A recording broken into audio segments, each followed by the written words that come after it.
as 14 years old, I'm going to the teenage rock clubs, watching the Yardbirds. I saw Jeff Beck Group and Jimi Hendrix before I ever heard any of their records. And I'm looking over the shoulder of the hippie with the overhead projector, going, "What the fuck is this guy doing?" And so the way I mapped out the era in my book, someone else defined it as the pirate years, and it made sense to me because we were basically outsiders like pirates were. But I broke it down into three phases. The first phase was 65 to 75, 1965 to 1975. The first half of that phase was overhead projectors at the hippie ballrooms. And there were no bands carried a lighting guy. The second half of that phase is when rock concert lighting started to develop, 1975 to 1985. And that's when, Walls of Pars took over. And that, to me, that's the third phase of the pirate years, which is 85 to 95, where the moving lights finally started to dominate shows.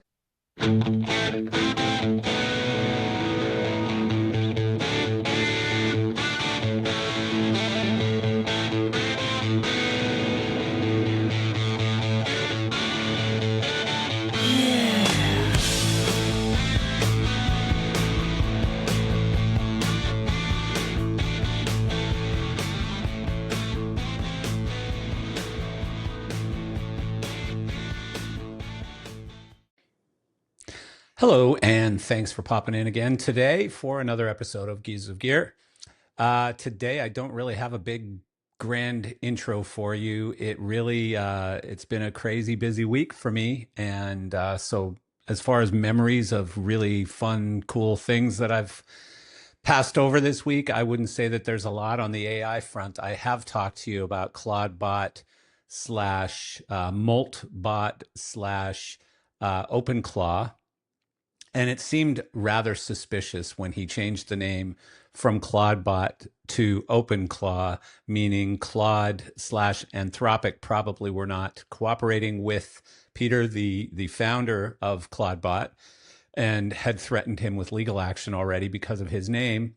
And it was a power move that was really stupid, in my opinion. Basically, instead, they should have cozied up to Peter and said, "Hey, your name is great. We love ClaudeBot, and it makes so much sense for it to be part of Claude Code and Claude, Anthropic Claude." And they really should have, taken that on, and that would have really sealed the deal, making Claude the choice for computer coders, people who are building apps and building sites and building product using AI. Really, it would have been a game changer for them. And instead, they've opened the door for OpenAI, who have now acquired ClaudeBot slash OpenClaw. And they've acquired it in a weird way. Basically, Peter has gone in to work for the company for OpenAI, and OpenClaw is going to be owned or operated by a nonprofit, or I should say open source foundation, which probably means it will be for profit and it will be part of OpenAI at some point. But good on OpenAI. I mean, brilliant move by Sam Altman. I think a power play that really turned them into a nasty, formidable competitor to Claude on the coding front, because this is one of the big next battles, is what agents are going to be built in and how they will be utilized by the programming and coding community and by the builders out there, the people like me who are creating businesses using this AI and using these tools. And so thought it was a cool move. I'm not always a huge fan of Sam Altman and OpenAI. I happen to like Grok a lot. I use OpenAI, I use Grok, I use Gemini, I use all of them because they're all different and they all have their own nuances and stuff. And but again, I've done actually a couple of AI trainings this week. And again, I don't charge for these. So if you find yourself in a position where you're like, God, I'm like one of the last people I know who's not using AI yet, I sure would like to know how to start. Or you've started and you've really done sort of the bottom of the food chain, entry level stuff, replacing Google with ChatGPT, for example. I'd be happy to spend some time with you and help you if you're in our industry and you're a business owner or a business person or whatever in our industry, and you could use some help, happy to help you on that. I'm not a genius, but I sure have used this stuff a lot over the past couple of years. So, with that said, the other thing I'd like to mention is if you haven't listened to Paul Dexter talk about the Triumph Reloaded tour yet, great podcast. Recorded it last week. I think it actually comes out tomorrow as I'm recording this. I'm recording this podcast today on a Tuesday, and I believe Paul comes out on Wednesday, if I'm correct. And great podcast, just really great. I love Triumph. I grew up on Triumph. You'll hear about it all over the podcast. I sound like a fanboy, I think, but I really did grow up on it. I had these big JBL 4560 speakers and Altec horns in my basement. God help my mom and dad at the time. It was just nonsense. I was playing that Triumph album. I don't even remember what the album's called, but the one with Hold On and Magic Power, and just probably Rock and Roll Machine, I guess. But anyways, just an incredible album, an incredible time of my life from a musical standpoint, and Triumph was a big part of that. I really liked three-piece Canadian bands, apparently, because Triumph and Rush were the most influential to me from a musical standpoint. So anyways, listen to the podcast. I don't know what number it is, but if you search for Paul Dexter on Gears of Gear, you will be able to find it. And he's a great guest. He's a great guy, smart guy. Love his story. Love his passion for the business still. And it's going to be a fun tour. I look forward to seeing it, which will be for me in a couple of months. Early April, they'll be in Florida. And then I may see them again in Canada. I don't know. So today's guest, let's talk about today's guest. Today we are joined by Jeff Alder, a lighting pioneer from the wild early days of rock touring, the pirate years, as he calls them. From running liquid light shows in the early 70s to experimenting with some of the first moving lights, Jeff helped shape modern concert lighting while working with artists like Santana, Aerosmith, Jimmy Buffett, Huey Lewis in the News, and Grand Funk. Jeff is also the author of How to Be a Lighting Guy During the Pirate Years of Concert Touring, a first-hand account of building a career when there were no rule books, only road cases, risks, and rock and roll. Sounds like fun to me. So let's go ahead and welcome Jeff Alder onto the podcast today. Hi, Jeff. How are you? Hi, good. Good to see you. And you as well. I feel like I already know you. We had a little pre-recording talk here, and I know everything about the life and history of Mr. Jeff here. So I'm looking forward to it. You seem like an interesting guy with some interesting stories, and I like the whole pirate years thing, which I want to get into a little bit. Again, you probably didn't invent that name, but you've grabbed it and you Right. use it. Capitalized on You it. capitalized on it a little bit. Yeah, so I mean, I love, as you've probably heard the podcast before, I love to understand, especially with the older school guys like us, how you got into the industry. And usually at our age, it's by accident. And I agree that's the most interesting thing of our era. Yeah, Even back then, every tour, how did you get into everybody have a different story. yeah, There wasn't a way in. yeah, Um, to me, it wasn't well, yeah, the first show was an accident. I was 17, and me and a friend went to the White Panther headquarters, home of the MC5. The Stooges lived there at one time. It was a revolutionary hippie group. yeah. Um, Where was that based? Ann Arbor, Michigan. Okay. It was like an artist workshop, and they just had everything going on there. They had printing machines, they had a light show, they had a sound system, they had a couple bands. And their light show was called the People's Power and Electric Company. Overhead projectors, slide projectors, and all that stuff. And they would work at a ballroom in Lima, Ohio, called the Upstairs Ballroom. Okay. And me and my buddy Chuck stopped by to visit Hiawatha and Doug Conley, two very good friends. And their van couldn't start. They were part of the light show crew, and their van couldn't start. So we gave them a ride to Lima, Ohio. And I was already fascinated by the overhead project. I've been, at the teenage nightclubs. I used to Yeah. stand behind the guys doing, look over their shoulder, go, "Wow, what are these guys doing?" I'm sure So, there were a little bit of three-letter things involved in your excitement about the lighting and stuff, well, right?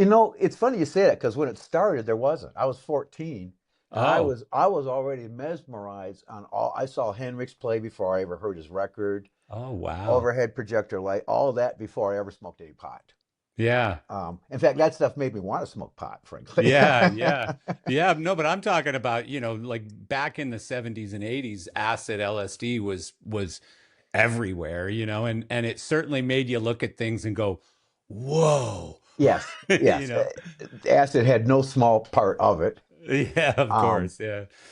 now that day, my job, I was a designated dishwasher because I was just a kid hanging out, right, Yeah. tagging along.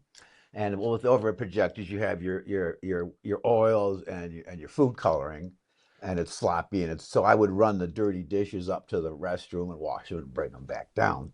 Uh, And and at you're a the end, lighting guy. You're a dishwasher, but you're a lighting guy, yeah, I'm in the right? lighting crew, Yeah, man. I'm washing special dishes. These are different. These are different. It's yeah. And they let me wiggle a few plates on the last song. And at that point, not much else made sense to me, but that made sense. I was jamming with Grand Funk. My friends saw how much I enjoyed it. They gifted me an overhead projector, uh, Wow. which they probably liberated from Is that some what they local, called it back then? yeah, that's what they Yeah. call it, from some local college. Now, I lived out in Chelsea, Michigan, outside of Ann Arbor. Was a small farm town. Okay. And my parents had a horse farm. I lived in a milk house when it was a dairy farm where they kept all the cans of milk. Yeah. But for a teenage boy, it was a separate bedroom outside of the parents' house, which was really cool. Oh yeah. And so I had my overhead projector, and I get my parents' slide projector. Now I didn't have a mirror ball, but I took a piece of cloth and glued a bunch of square mirrors on it, and I put it in front of the slide projector, and it was like a spastic mirror ball. Oh, that's cool. So, and it wasn't serious. It wasn't like a career move. It was just having fun for about a year. Yeah. Did a couple school dances, a couple parties. Now, my main clients were other high school kids. Speaking of acid, who now back then no one had homes. We were kids. We were teenagers. So when they would drop acid, they would just drive around the country roads listening to 8-track tapes like for hours. Yeah. And sometimes they would knock on my door in the middle of the night, begging for a light show. Oh, really? Yeah, so So that you were would doing that light shows for these degenerates that I were would out get with out of nothing better bed. to do. Yeah, get out Oh, of you were bed. sleeping. Yeah, get my overhead Oh my projector God. up, and they would pay me in joints, right? Yeah. And I had white walls on my white plaster walls, so um, but that lasted a year, and it was just That's fun. really cool though. What a great thing. They'd wake you up and make you do a light show for Give them. I us a love light that. show. That's so cool. You were talking about the cloth to make the mirror ball thing, and it gave me a memory that I hadn't even thought about in probably 50 years. When I was a Uh-huh. kid in my first band, I was a musician, but you didn't have a lighting guy. You Right. you just made up lights or whatever, right? Same with sound. And but I remember like stealing the neighbor's basketball because I didn't play basketball, and just using like plaster of Paris around it or something, and then like poking a screw or a nail or something through it to get rid of the basketball on the inside at some point. And then just like I borrowed or liberated a glass cutter, and I think I stole the mirror out of my parents' bathroom or something, and cut little pieces out of the mirror and glued it onto this plaster of Paris ball thing that I created. And I mean, it was terrible, but it worked really well when you hit it with some lights. It No, looked cool. Yeah. that early ADHD-ness. Yeah. That Well, dr- but now you can buy a mirror ball on Amazon, from China for like $10 or something, I'm right. sure, which would have been great back then, but you did what you had to do. No, well, before I did the show with Grand Funk, I did a couple high school gigs. One of them, the first thing I ever did was just totally stupid. The band was called Secretary from the Corner. Yeah. So I took a big piece of cardboard and took the chalk compass from the blackboard, made a big circle the size of the bass drum, wrote their name, Secretary from the Corner, in that flowing lettering that no one can read, Yeah. cut it out, and put Christmas tree lights inside the bass drum. Oh my goodness. It didn't look. Wow. It looked like shit. Yeah, but it was cool as hell back then. It was unique. Yeah, yeah. So back to the Grand Funk thing now. Stefan Graf. I don't know if you know who Stefan Of is. course, yeah. Okay, What he was his company called? Fantasy Lighting. Fantasy Lighting, of course. Yeah, the Cyclops. Yes, yes. Now I Yeah, did. I've done a million things with Stefan since then, yeah. and we never once discussed that show in Lima, Ohio, before he was a lighting guy. So in other words, I wiggled lights for Grand Funk before Stefan did, but he was there. He was working for them as a sound guy. They didn't have a lighting guy yet. Oh my goodness. Um, and we never, I'm decades of working together on many projects. We never brought that up until I wrote my damn Oh, book and neither one of figured, you ever realized no, no, we that never you were figured, both on that gig. no. That's hilarious. Top off a full circle thing. Stefan brought me in middle 90s. My last, it was only a 3 show tour, if you want to call it a tour. But the last big rock shows I did was a Grand Funk reunion with a full orchestra. Oh, So that's cool. kind of bookends the whole Yeah, freaking that's thing. really cool. That's really cool. So Wow. historically speaking now, Stefan, about within a year after that show, is when the famous Grand Funk at Shea Stadium show happened. And Stefan wasn't a lighting guy yet then either. But Chip Monk was brought in Oh, because that's Shea Stadium, and they put up like 4 trees with a bunch of 2K Fresnels, I think, is what they had, and spotlights. And the manager for Grand Funk was at that show, so Stefan didn't have to mix sound. He was fascinated by what Chip Monk was doing. He listened to the spot cues, and he figured, oh, yeah, this is what we need to be doing.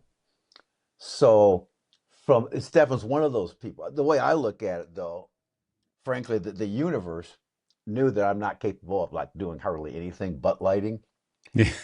And so it sent Stefan down because the job didn't exist yet. So Ah, Stefan had the responsibility of being one of the people to invent a job so I would eventually get. So, and then following that era, like you, I played drums in bands for the next five years.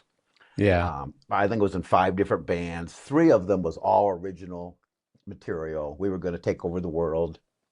One of the bands had a lot of money behind us, big warehouse. I had a gigantic drums every freaking where, 9 foot tall Marshall stacks. Didn't do nothing though. And then I ended up being in a couple commercial bands towards the end of that run, which was embarrassing back then because we want to play our own tunes. And I'm in a real commercial band. By about I'm like around 20, mid 70s. And by now I know there's a job out there of guys that are doing lights for bands. But I want to be a filthy rich rock star. I don't want to be a Yeah. damn roadie. Yeah. Um, but I'm moved. My life fell apart. I moved back to my parents' farm, and I'm playing in a really good band, but it's a very top 40 commercial horn section. Um, we had roadies though. We only played 3 sets a Nice. night, and I had a roadie. Nice. Yeah, that was nice. But it gets to be January, and I'm in my cold milk house at my parents' farm. And my best friend from high school got this gig for this band as the sound guy. And they're leaving in 3 days to go. They're trying to get a record deal with Chrysalis Records. So they're leaving in 3 days to go to Macon, Georgia. Now, I had never been south of Ohio. I'd never been in warm weather in Oh, January. Or wow. it was February, maybe. And I gave my band a 3 day notice. I gave my parents a 3 day notice and went to be I left a band with a roadie to be a roadie Ah, that's funny. because my friend said to me, he says, you used to play with lights and this is a thing now and we do occasional concert openings and occasion.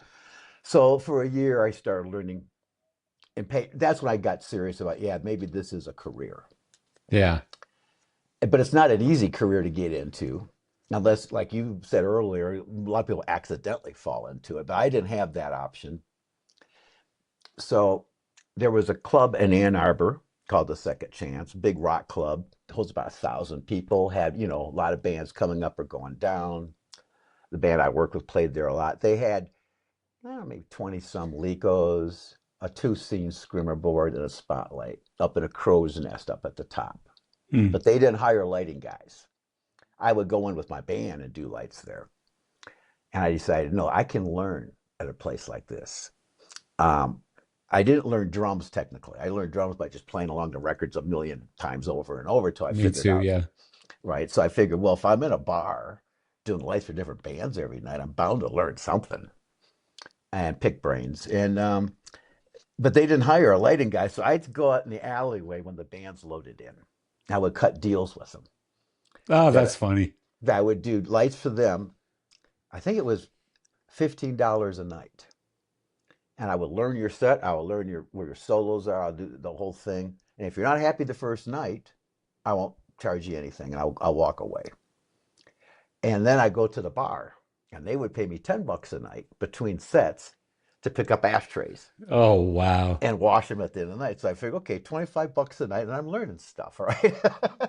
Pretty good money back then too. That's Yeah, not bad at it all. wasn't. You could live on it, Yeah. Yeah. smoke a little bit of pot. Yeah. It wasn't Exactly. cocaine money. No, no. That's what strippers are for. Right. So I'm doing that, and it is a great experience. You really Yeah. learn to do things on the fly. Um, and I was trying to hustle bands, of course. Rick Derringer talked to his production man. If you ever need a lighting guy, please remember me. Yeah. And I would go down to Cobo Hall sometimes. I did that with Rick Derringer and John Miles' band, where I would do lights for free for opening bands, trying to hope they'd remember me and hire me. John Miles' band did. Rick Derringer never did. Hmm. And then through the grapevine, I found out about Stefan Graf. And that's what I first found out about Stefan. And oh, he's a real lighting designer. He works for the biggest band in the world is what they were referred to. So I was nervous. And I just called him out of the blue. Basically says, come down, I'll buy you a drink. Just tell me if what I'm doing is right or wrong. If it's right, if you need any. So he came down, was very complimentary, and he started putting me to work. Wow. And I didn't know anything technically. Um, he had a shop way out in the country next to Jim Fackert, who had custom audio electronics at CAE at the time. Jim was totally technical, and they would try to teach me stuff, but I did the best I could. But I would start doing local gigs, and the Cyclops, being Yeah. introduced to the Cyclops when I was still new at lighting, it just blew my mind.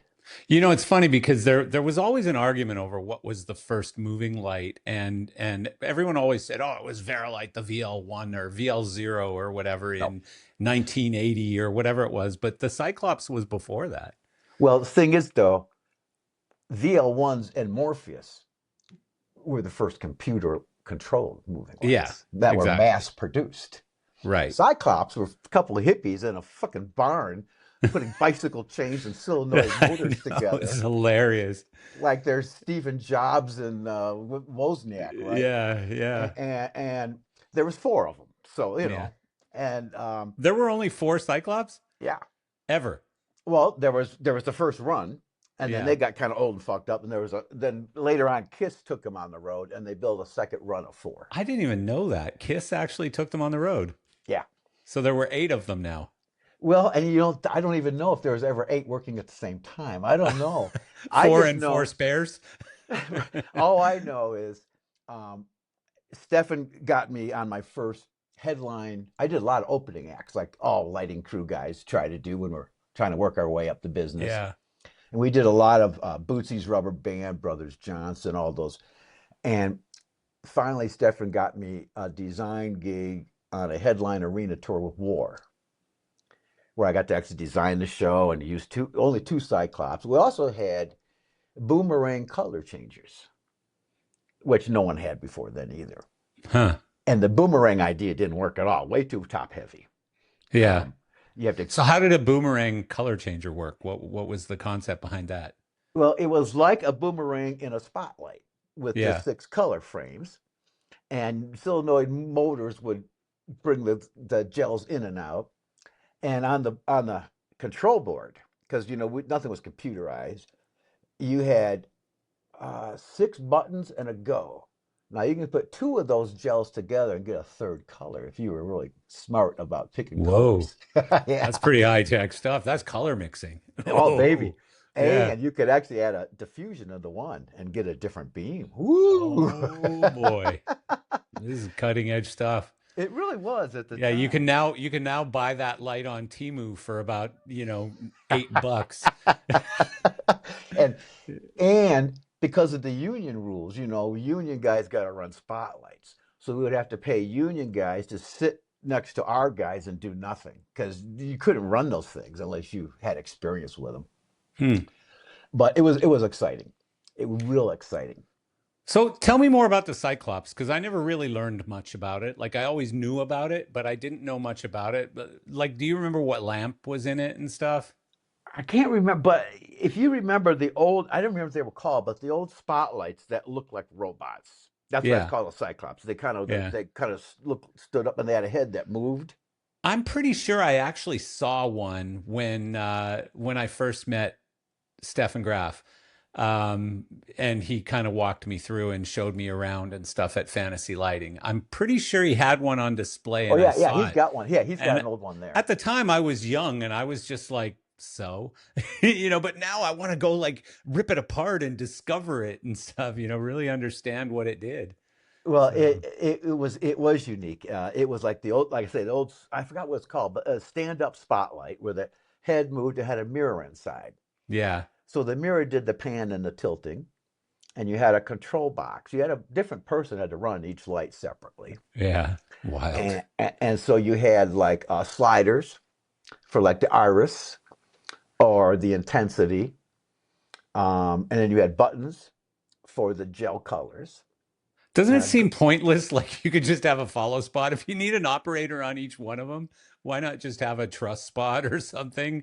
well, we didn't have trusses that actually Oh, yeah, that's true. Yeah, you didn't that have could hold. trusses yet. No, Yeah, our trusses couldn't hold. Wouldn't be safe if right, people wanted them yet. We were using right. antenna trusses. Yeah, that's true. Yeah, yeah. So it But was you're before right. Trump. No, Yeah, eventually that's what happened. Every of every course. show ended Yeah, up with 2 spotlights on the upstage, and that's where I put the Cyclops back when we used the Cyclops, those same right. positions.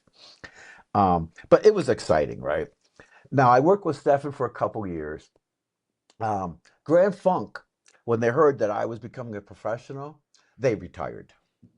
They said, "Forget this. That guy's Yeah, been we're doing out it. of For, here. we're out of here." That So, guy's a menace.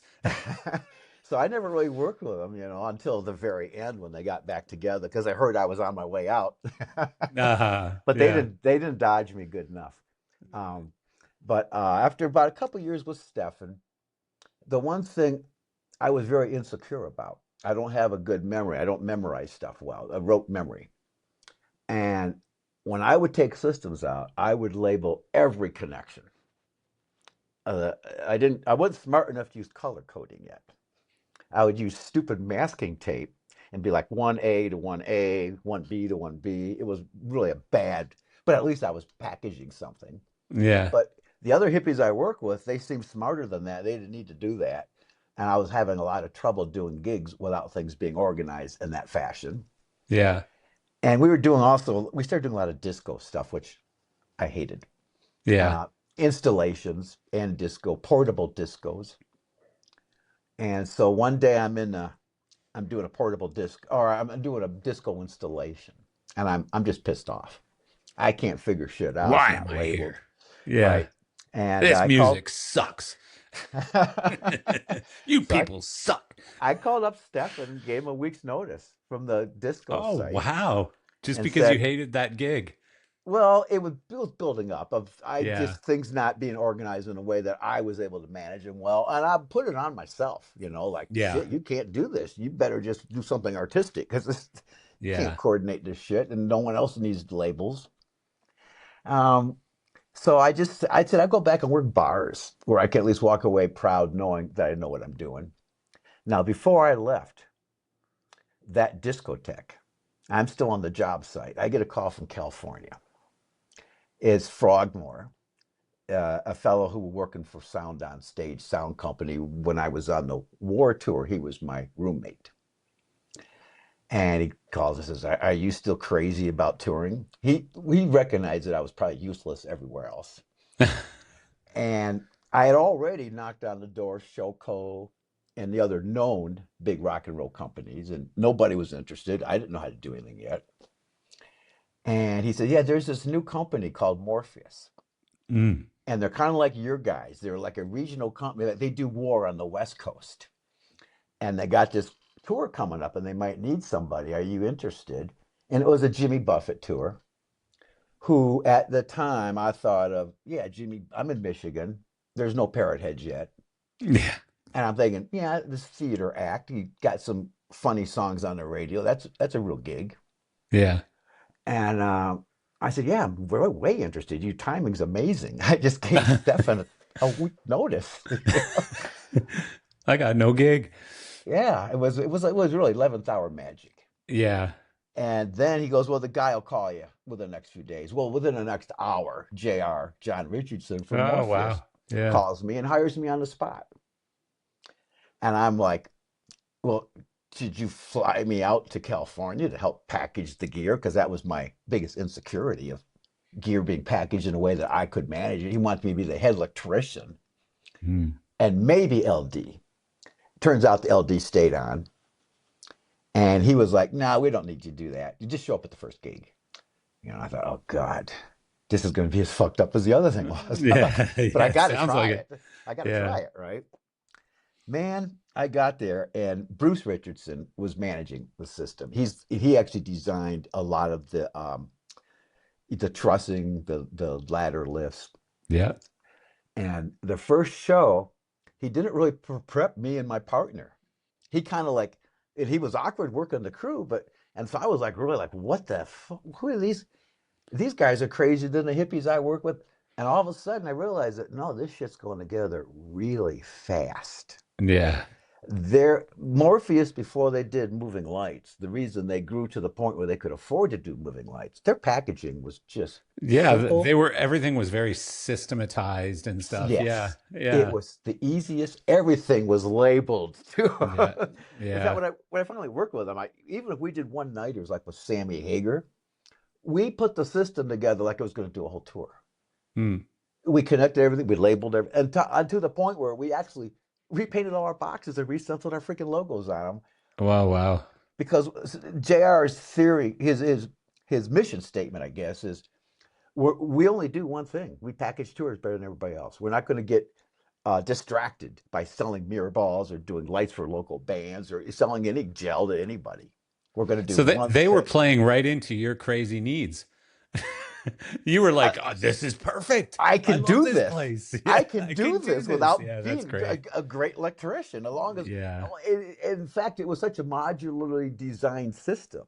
They didn't want you fixing anything on the road. Everything broke, you had a backup piece, and they'd replace the backup piece in a day. It was very well managed and organized. Mm. And we'd break speed records. The design of the trussing with box trusses, I'd say 80-ish% of the lights if would stay in focus. Yeah. A few of them stuck outside the square of the box. And those are usually this panning still stayed. You just had to tilt them up in focus. It was the fastest, and we grew within 3 years. We weren't the biggest company, but we were doing well. Yeah. And I wasn't getting as when he hired me, he did say, "Yeah, we're going to be a design." I told him I'm not that good of an electrician. I said, "Design's my thing, man." I said, "I can organize stuff," and I did get really good at managing equipment, wrangling equipment, and I didn't have to fix equipment, so I could get Yeah. away with it. And he, Jr. is a good designer, and well, like when they hired me, it was really Jr., his brothers, and a friend from high school, Yeah. Perry Leonard. I was Yeah. like the first outside hire, I think. And Perry's a good lighting designer. So JR was going to, like most lighting companies back then, all started with, we're going to be a design equipment company, but most people end up being an equipment company because that would put the food on the table more often. But JR I did a few things. I didn't design anything yet at this point, I don't think. But I was able to direct a few shows. JR usually would design Pablo Cruz. I talked myself into directing for Santana as a Morpheus guy. So we finally had this meeting after a few years, and JR was very good at managing money and didn't do drugs. In fact, one unique thing Those about two go hand to hand, don't they? yes, yeah. Those two go hand in hand. You know, not doing drugs and being good at handling Yeah. money. Oh, what a concept. Well, Yeah. funny how that works. Yeah. Well, Yeah. these It's true. Richardson brothers weren't like all the other road pirates. Like all the other road, as you remember, everybody had long hair, wore t-shirts, blue jeans, and it was all mom and pop shops. There was no big conglomerates. Yeah. And Morpheus was a mom and pop shop, but they were like nerds before it was Yeah. cool to be a nerd. You Yeah. know, they were near Silicon Valley, and they kind of had that vibe. You know, they didn't wear blue jeans and t-shirts. You know, I was the only hippie. Well, Perry was a bit of a hippie. Us lighting Yeah. designers. So we're at this meeting, and JR was like, "Well, we got a bunch of money. What are we going to do next? What are we going to do to make the company grow?" And I'm like, "I know what to do. I know what to do."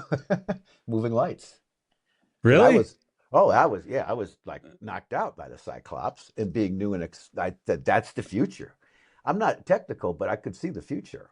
Yeah. And I knew that that was good. And I had, at that point, now looking back in the historical way things went, what year was it? This was in the spring before the Very Light show in Spain, where they debuted.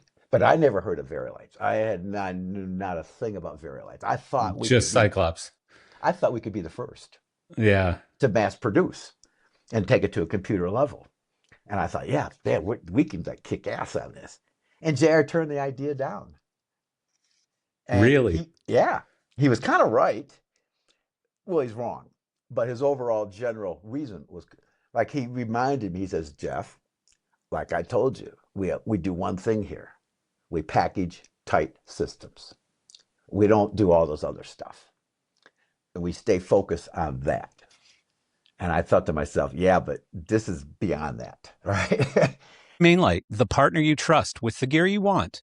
Your go-to dry hire rental provider, bringing you the latest in lighting and stage equipment, from moving lights and control consoles to truss motors and rigging. They can provide the tools you need to build your show from the ground up.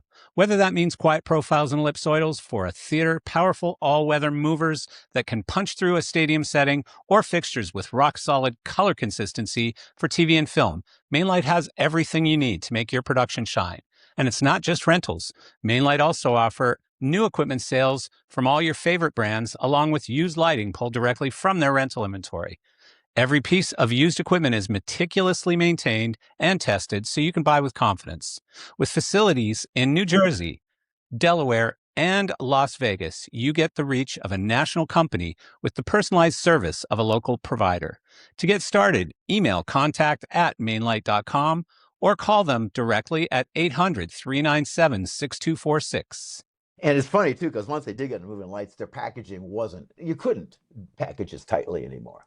Yeah. But by the next fall, now I'm busy, I'm on the road, I'm helping bring the money in, and I'm not dealing with local politics of the company. I'm out touring all the time. But by the next fall, all of a sudden, oh, Morpheus is doing moving lights. So JR heard about the thing in Spain, and my idea became his idea. Um, Yeah. which I was fine with. I was like, cool, we're doing it. How exciting is that, right?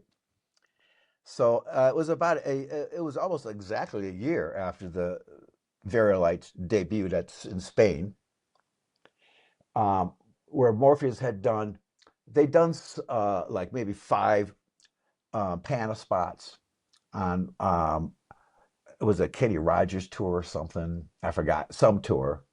So they did a little bit of allotments and they had some Pana spots. What really gave them a lot of attention was the Solid Gold TV show. Yeah. That really put them on the map. And that And was there, Alan, right? Was that Alan? Alan Branton? no, no, that see, there's a name I didn't put down. Bobby Dickinson. Oh, right. Bobby That Dickinson. was Right. Bobby Of Dickinson course. Yeah. in the Yeah. I early remember he days. told me about that. Yeah. He was on the podcast and talked to me about that. Yeah. Oh, yeah. Right. He got the one show that they took like five in. Um, he got an Emmy for that show. So the next Yeah. year, they're on every show. Yeah. I had nothing to do with any of that. Of course, I'm a road guy. But the first tour that was going to be pan a spot dominant mostly was with Devo, which is a perfect band to use Moving Lights for because Moving Lights were not sensitive yet. They were still herky jerky. In fact, I wouldn't even use them on Santana during that era because they were distracting, frankly, from a Yeah. smooth running show. Devo is perfect because they're Yeah. like a Yeah. cartoon show. Yeah. Right. They go with the lights. Yeah. Yeah. And so JR wanted me to run the lights for that. I'm like, the way that they ran the Pana spots was off a Kliegel 2 Performer, which was not designed to run Pana spots. Hmm. But like JR did everything, very simple. Took that and incorporated it into running Pana spots, which was all brand new to me. Everything was new to me. So I get home and I'm cramming in how to run these damn things. And I had to learn how to fix them because they broke every single freaking day. Yeah. How many of And them were going to be on Devo? okay, let me think. 1, 2, 3, 4, 5, 6, 7, 8, 9, 10, 11, 12. Something. That's It was going to be you're less is doing it more. from remembering the Yeah, rig. That's it's like funny. I think like 15 or 16. Oh, wow. It was That's a lot back then. it will, but and the rig was a less is more rig. They had like Yeah. 6 in the front truss, almost like front light, and then they had 4 or 3 pods full of powers just pointing straight out with them just effect bullshit. But there's 2 on top of each of those. Now, when we started putting that layout together, 2 things that I got voted down on was one, I wanted to put a Leco behind each Pana spot because they broke down all the time. And of course, they didn't want to do that because we're going to prove to the world that, we don't need Lecos. We're going to be all Pana spots and we're going to do it with less Pana. We're going to do this big show with less Pana spots you've ever seen it done. And the other thing, which works really good now, but it didn't work good then. We carried our own follow spots. It was mostly theaters. So the distance, but it wasn't always the same location, right? Um, so we had operators who pointed the Pana spots, but they never knew, or I mean the spotlights, house spotlights, but they never knew when they were going to come on or off, and it was awkward. Um, so a couple of weeks of rehearsals, Jerry, the bass player in Devo, and Jr. Well, Jr. told me, he goes, "Don't worry about not knowing how to do this. You always figure it out." And Oh you have two boy. weeks. You have 2 weeks of programming time during rehearsals. I never touched that Kliegel once during those 2 weeks. What? No, Jerry and well, they were so excited and into the groove of all night program sessions. So I would just sit there and watch them, and they did a good job. Don't get me wrong; they did a brilliant job. Very cartoonish animations, very precise, and it was really well done. They didn't even finish the last couple songs, so I finally got to do those myself when I got on the tour without them. So we go out on tour, and a couple of weeks out, we're in New York City, a couple of nights in the same theater, and I've already seen the bass player of Devo get quite angry at a lot of people a lot of times. They were pretty violent, hyped up on blow. I call it what cocaine Nazism or something. Wasn't a good vibe, Yeah. but it was a very accurate vibe though. So it's to New York City, and everybody's got New Yorkitis. It's New York. You got to do the coolest thing because the coolest people are there. And the karma comeuppance was incredible because Jerry had been kind of hard to deal with up to that point. The bass player, first song in the set,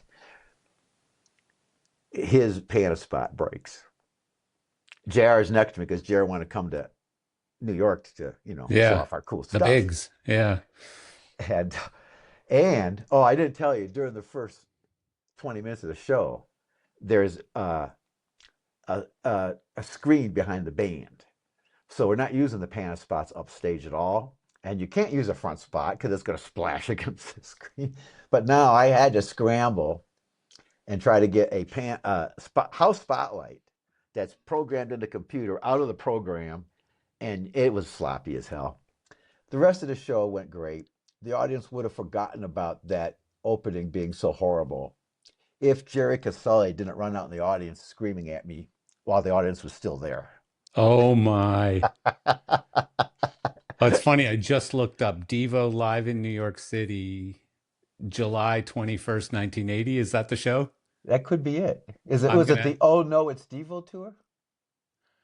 uh It was 80 or set 80. list. The first song was Freedom of Choice theme song. It seems like the Oh No It's Devo tour might have been a year or two after that, 81 or 82. Oh, okay. Oh, there's Devo live in New York City in 77, but they were in a tiny little club. They That weren't was quite Devo yet. right. Yeah. It might have Yeah, been. I'll have to watch that after the podcast.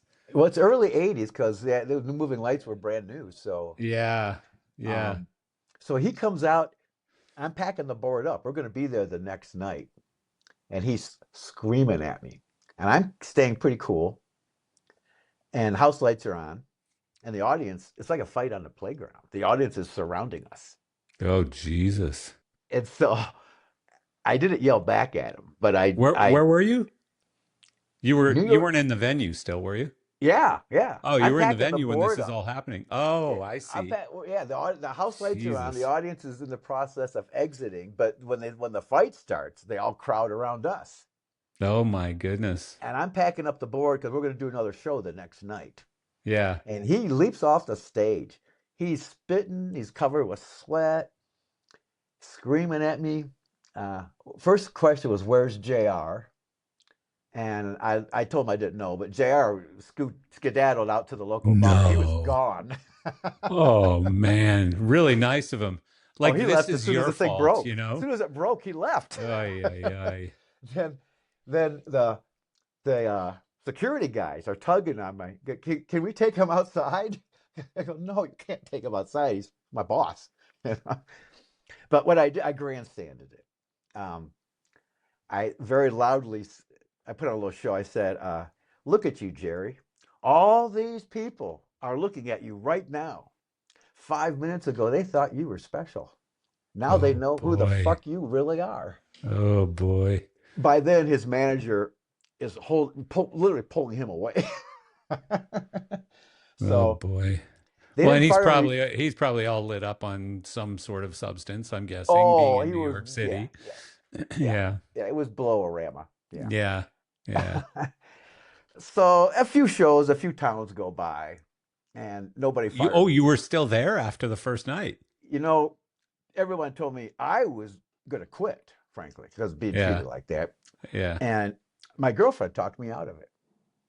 She says, "You're not there for him, and you're not even there for Morpheus." She goes, "Ever since I've been with you won't shut the fuck up about these moving lights." Yeah. Yeah, that's true.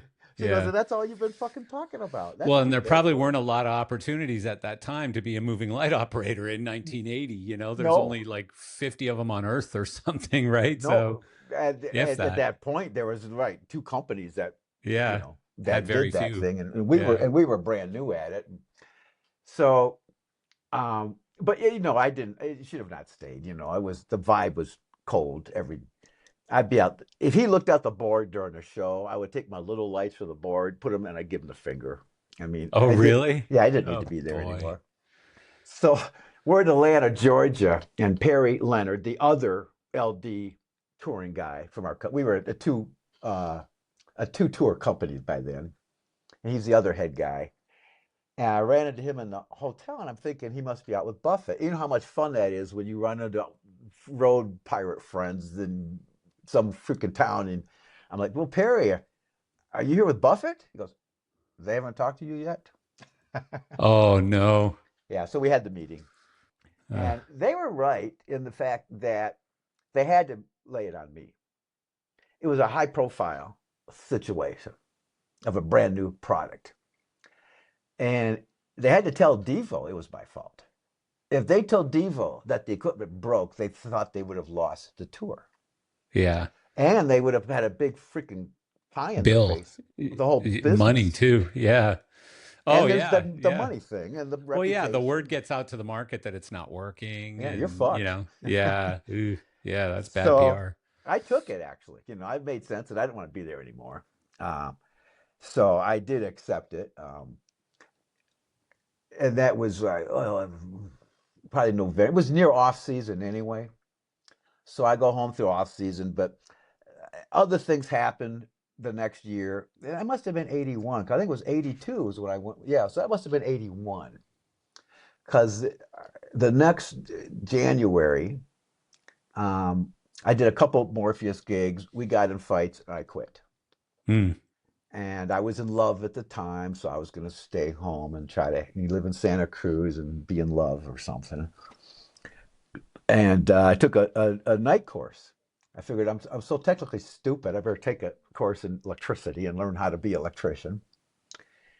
And as I'm taking night classes and getting ready for a nice, quiet domestic life in Santa Cruz, California, I go do this benefit. We had a lot of mudslides in California, and they did a benefit for all the mudslide victims, and all the local bands played. And I went and I lit the whole thing with 1,000 bands. And there was this new band called Huey Lewis and the News, and I had never really heard them. And right away, though, me and Huey, when we were introduced on stage, we immediately started giving each other shit. And so we were getting along really good. Yeah. And it was a busy day. I didn't have a lighting crew because of the benefit. I'm in a theater. The house guy is the only one helping me. And me and one other guy are trying to put this entire lighting system together. We're working around the clock. I'm having dinner at the Dimmers while I'm patching, right? And Huey wants to have a meeting over song arrangements. And I didn't have time for that with anybody. But he was so persuasive that I took a moment and went to the room. And this guy impressed the shit out of me. He acted out his songs and he would describe in detail what he had in mind for lighting and where the band, and I'm watching the whole thing going, I'm not going to remember any of this, but he's having such a good time showing me this stuff.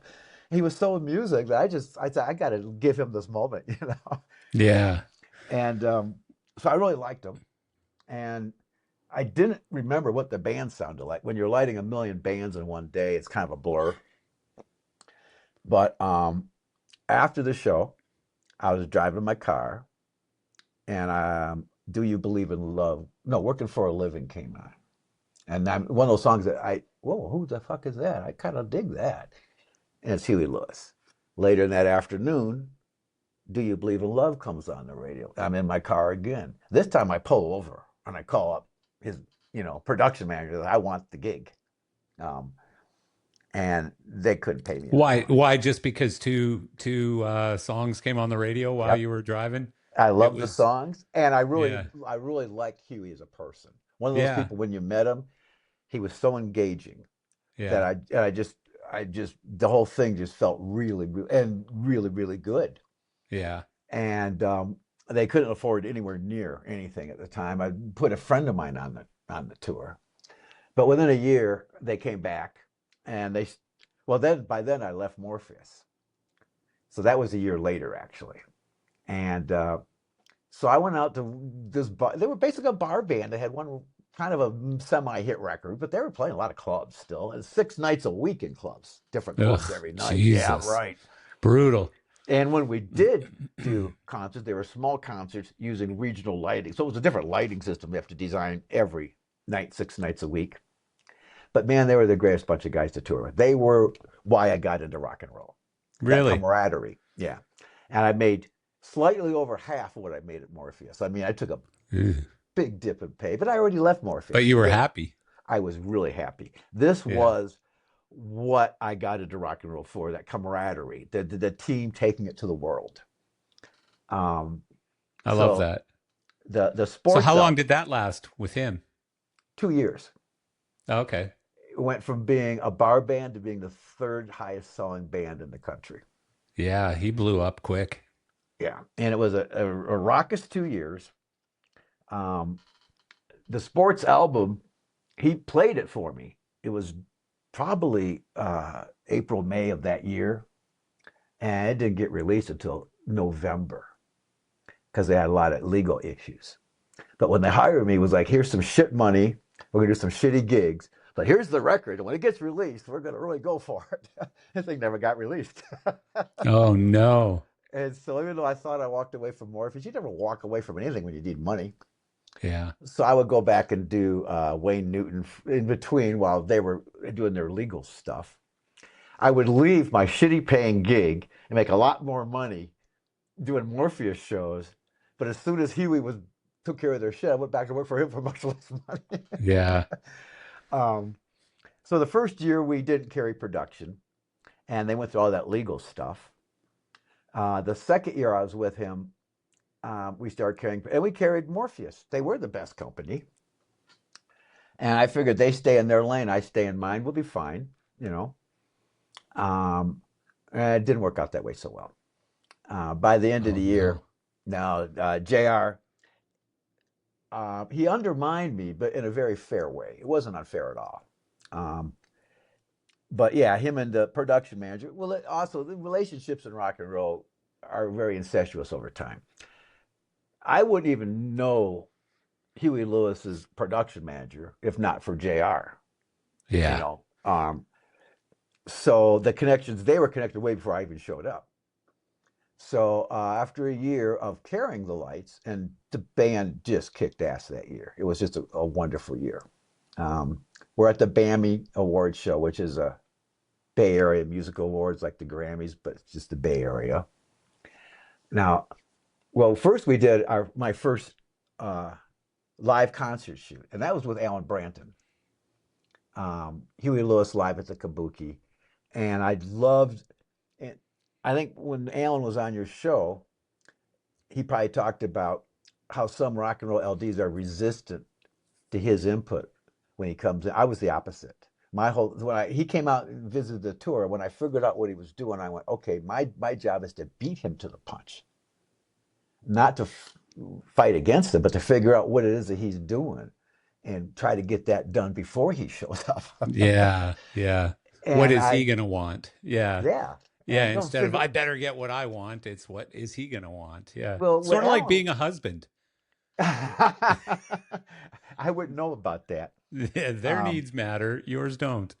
well, it was Yeah. just practical too. The camera can only is a mechanical device, only sees what it sees. Yeah. And Alan's job was to make sure that what it saw looked like a rock show, which meant you had to do something that wasn't a rock show. You had to really amp things up a whole lot and simplify things a whole lot and balance things a whole lot. He thought my show was fairly balanced normally.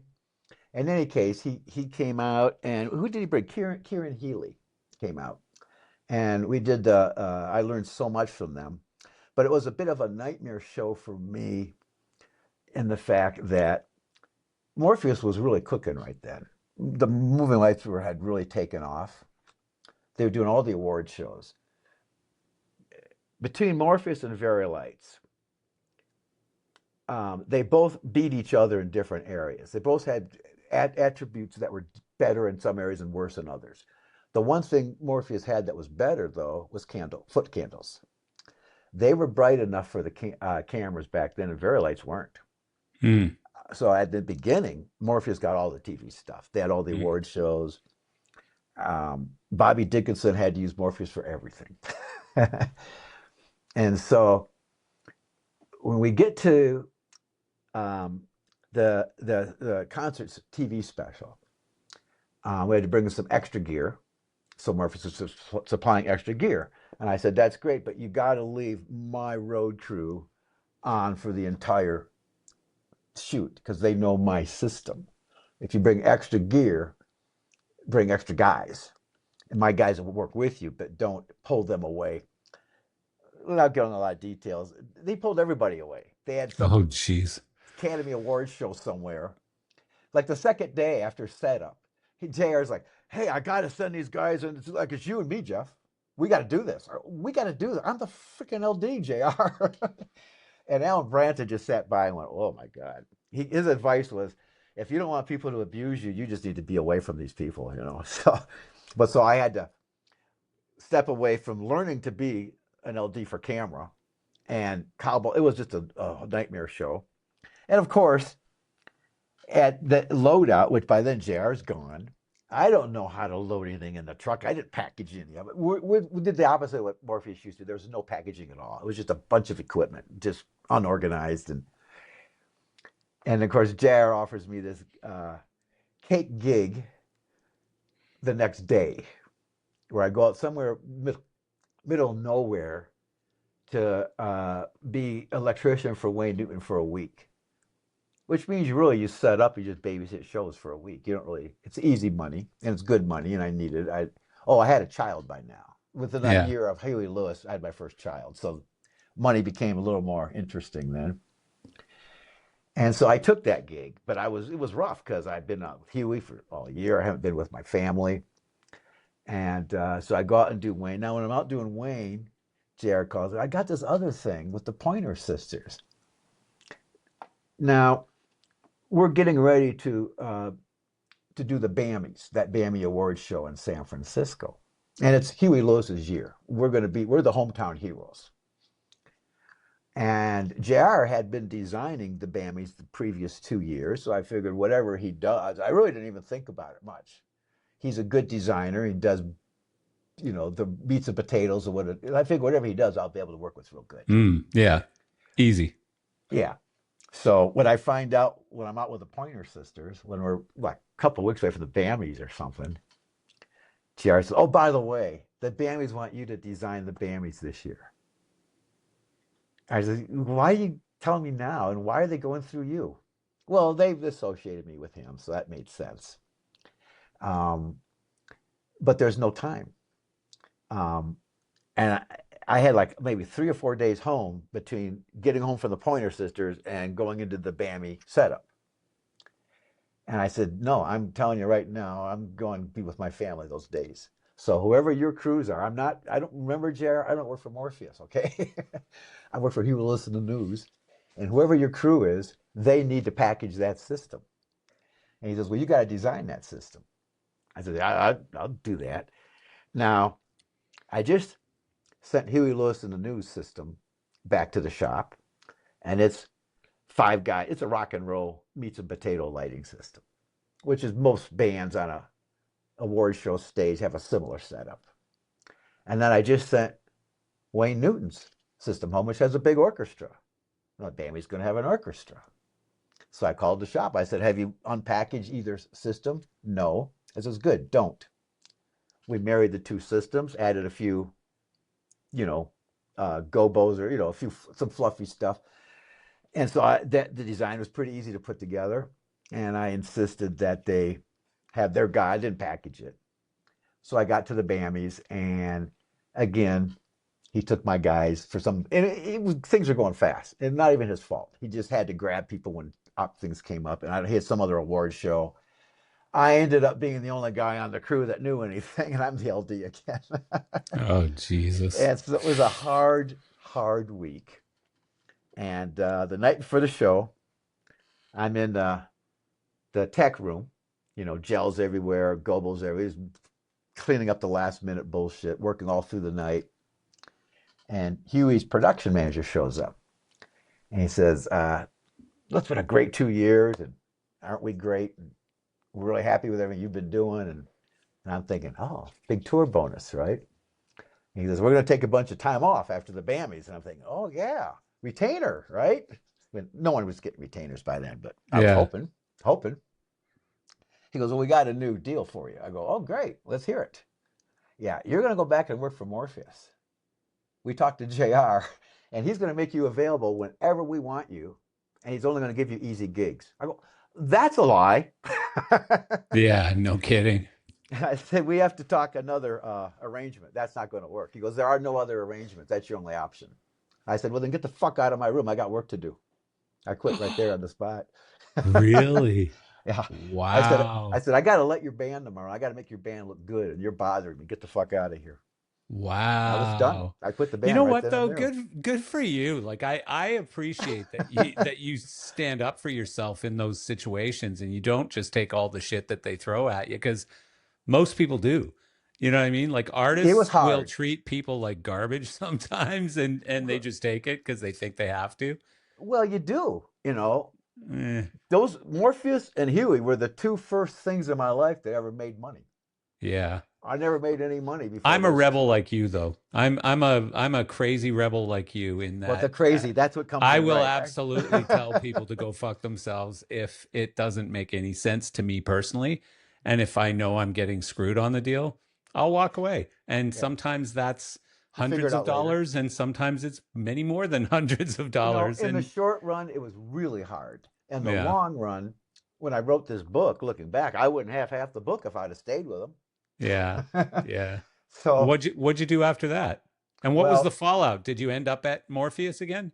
no, no, no, No. no. The next day, I lit every band at the Bammy. So I'm burnt out, and I've been up all night and all week, and I'm fried, cooked. I'm fried. Again, I'm packing up the board at the end of it. I'm vibrating, right? I'm just, Yeah. and I'm thinking, okay, what the fuck do you do now, Jeff? You're in love, you have a child, and you just walked away from the only two fucking people that ever gave you money. Yeah. Oh boy. Well, right then is when Santana's production manager walked up and says, "What are you doing this summer?" And I was on, so that was, and I had directed for Santana before, but I had not worked directly for them. I had been a company guy that directed their lights. Um, and that was a weird, so that was the first time they hired me. And I Wow. ended up doing a lot of Santana tours off And and on. Santana was probably pretty huge right then, I'm thinking. Santana wasn't huge record wise, but they were always huge concert wise. Yeah. They toured every year and did really good gigs every year. Yeah. Still do. Yeah, right. Yeah. Like a Dead thing, not quite as big as the Dead, but it was that. And I just loved the band. I mean, Yeah. they were my favorite band when I used to play music. I Yeah. love improvisation. A lot of people don't. In fact, Michael Keller. Of course. Well, when I was working for Morpheus and he was Santana's LD, that's how I got the gig. I'd kick his ass. I don't know. Actually, he was on retainer, lucky bastard, because nobody was getting retainers, but the Starship was paying Michael a retainer. And they were working on an album. So the word was, I was on the Zebop tour, and the word was, if the Starship's album gets done before our tour finishes, Michael has to leave. And it did. But the funnest part was the 2 weeks before he left, when we knew he was going to leave, me and Mike would take turns doing the show together. Like one day he would call spots, I'd run the board. Next day I'd call spots. We'd go back and forth. We laughed so hard, Oh, I can't imagine. and we did a good job. Yeah. That the improvisation of Santana is the funnest parts. And Are you yeah, just so like busking the whole time when you're doing yeah. lights for Well, Santana? 40% of it is probably busking. There's Yeah. maybe even 50. Um, Wow. a percentage of it, that's what's cool about it. A percentage of it is locked in. So you can do your really tight stuff, do your heavy rock stuff, you can do your real mellow, tasty, theatrical stuff. You Yeah. can do your crazy hippie stuff and just hang on to the next curve. Yeah.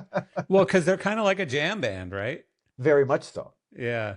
Um, when I, after Michael left, Carlos doesn't really get involved with the lighting much. He's a sound nut. He's really into Yeah. perfect sound. I think lighting's a little bit too show busy for him to care that much about. After lighting for many years, the one thing he knew I always got the spots on the right people, and he knew I always had the specials on the percussion fills. That's all he cared about. Hmm. But early on, I just, you always check in with the artist. And I says, well, do you have any preferences and that sort of thing? And Carlos says, yeah, watch the bass player. He thinks he's pretty. If he walks out in the front and says, hey, girls, look how pretty I am, he goes, get ready, because I'm going to turn left. And nobody knows what I'm going to do. That's funny. I said, that sounds like fun. He goes, doesn't that cause a train wreck? He goes, yeah, but only for a second. He goes, and everybody plays a lot better afterwards. That's funny. That's really funny. So Ledesma's with him now, right? Hmm? Ledesma, Mike Yeah, Ledesma, I yeah, think is how long yes, has he's been with him for a while? a Like, long time. yeah, When I was with them, Michael was working in Tahoe at Caesars. He yeah, was the house guy, and he was the best house guy. He really was. He was when you went into Caesars, you could have just given your plot and showed up at showtime. You know what I mean? You yeah, didn't really need to be involved with the setup or the focus because Michael just did everything. yeah. Um, no, he's still with. I'm happy to see, and He's such an amazing guy. I love Mike Ledesma. I love running into him somewhere and just that big smile. Hi, Marcel, how you doing? He's just always so happy to see me. yeah, He's just such a great guy. I love Ledesma. yeah, I'm happy he's got that gig. Yeah, he is too. He's pretty happy about it as well. And I think his son is working with him now too, if I Oh, is remember he? correctly. He just told me that. I saw him at LDI in Vegas in December. And I believe he told me, and I hope I'm not getting this wrong because I was drinking wine at the upstaging party at the time. But I believe he told me that his son is now working with him as an assistant or as a crew chief or something. I don't even remember. That's cool. But Good for him. or Good maybe for he's him. touring separately on a totally different tour. I don't know. So it's probably He's got him working though, huh? me screwing up the story. Yeah, he's in the business. He's in the business. Well, so after that tour, I'm still hustling. I'm a freelancer now, and I'm scared. And a few things did fall through. Johnny Cougar's manager wanted me, and it made sense because that meats and potato lighting that I used on Huey would make sense with Johnny Cougar. And I thought I would be perfect for that with the meats and potato lighting, not the Santana lighting.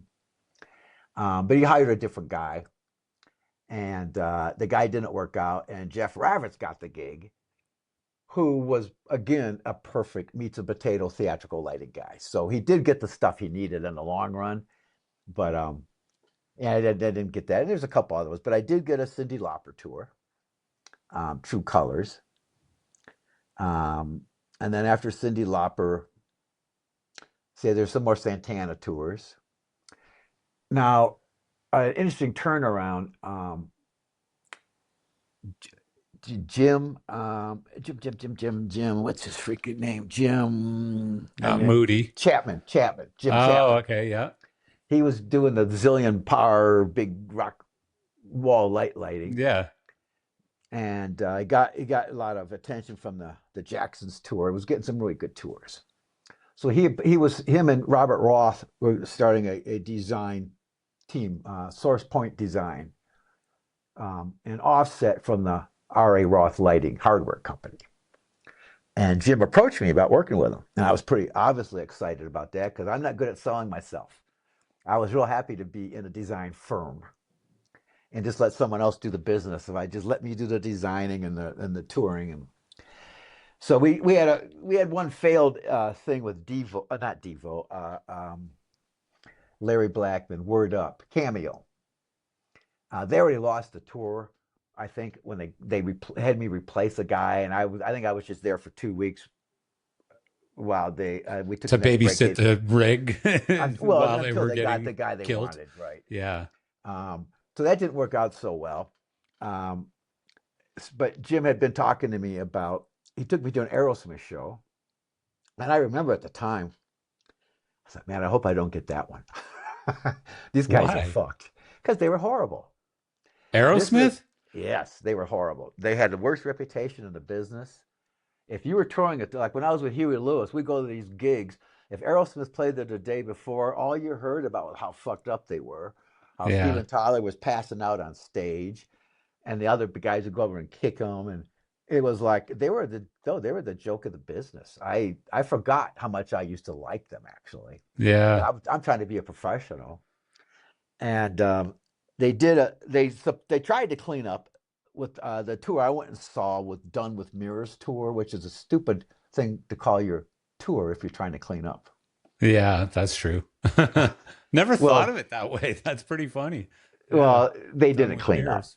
The Yeah. cleanup stuff lasted a couple months, and then they blew all their profits. By the time I saw them at the end of the tour, and it was a little sloppy.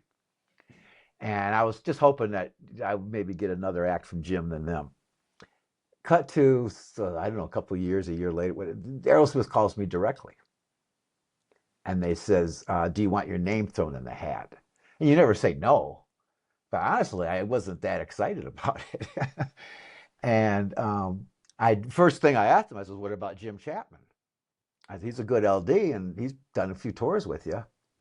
And they were honest. The tour manager says they just got out of AA, and they're cleaning house. It's a whole new crew. It's nothing about Jim. It's just a whole new crew. So I was the one to call Jim and inform him of this. Yeah. Ooh.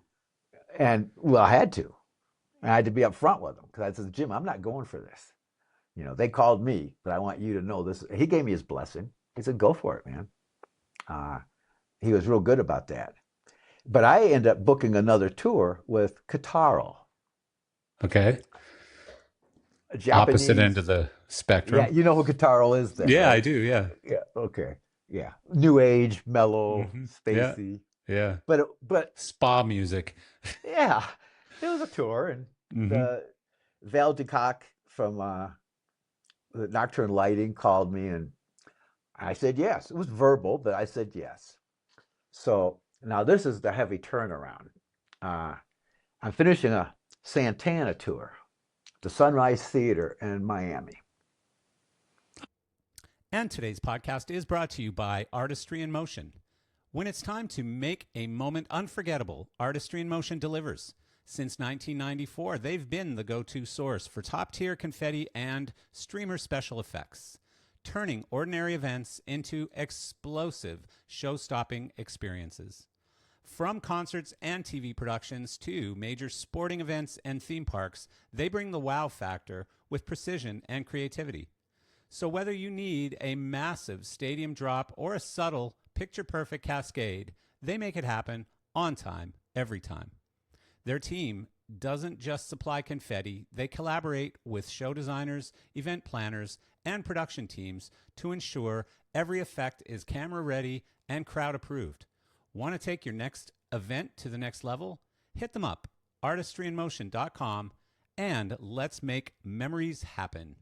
I used to love that venue. I might Oh, have been you at that show because I lived in Pembroke Pines right down the road from the Sunrise Music Theater. really, Yeah. really? And I used to love seeing bands in there because it was small enough to be like intimate Yes, but big enough to be a good yeah, show. didn't sound great, but it was always just a great place to see a show, and I liked it. Yeah. Well, Jaco Pastorius stopped by. Oh, He was in bad shape. yeah. He was living on park benches. And I obviously have great respect for Jaco. And I'm a bass player. Like it oh, blew my mind when he was going through all that stuff. well, I can Yeah. imagine. I can Yeah. imagine. Well, I was kind of his buddy. Basically, my job was to kind of keep him away from Carlos. I mean, Oh. he was a mess. Ugh. Carlos did not ask him to jam, and Carlos jammed with everybody. But Yeah. Jaco was scary. In fact, Yeah. during the show, when I could not babysit him, he That's got thrown sad. out. He got thrown out, I think twice, and someone else got him back in.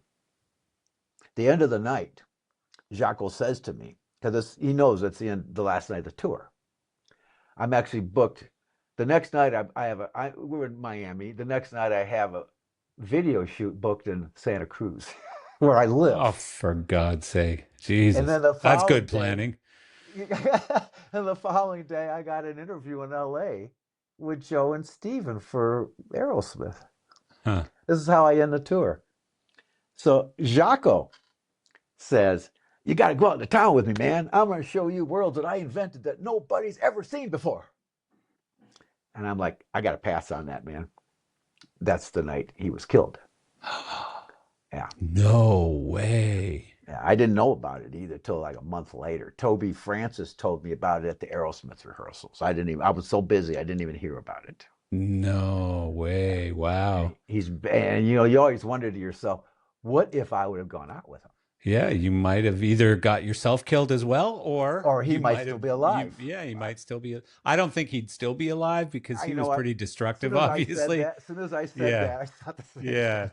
He might have lived an extra month or two, but No, he was eventually he was sad. going to end up in that place. Yeah. And It's it probably terrible didn't. because the guy was arguably the most talented bass player that ever lived, right? Oh, it's just And amazing. I say arguably because it depends how you grade them or whatever, but him on a fretless bass, is Jesus. magic. It's Jimi magical. Hendrix.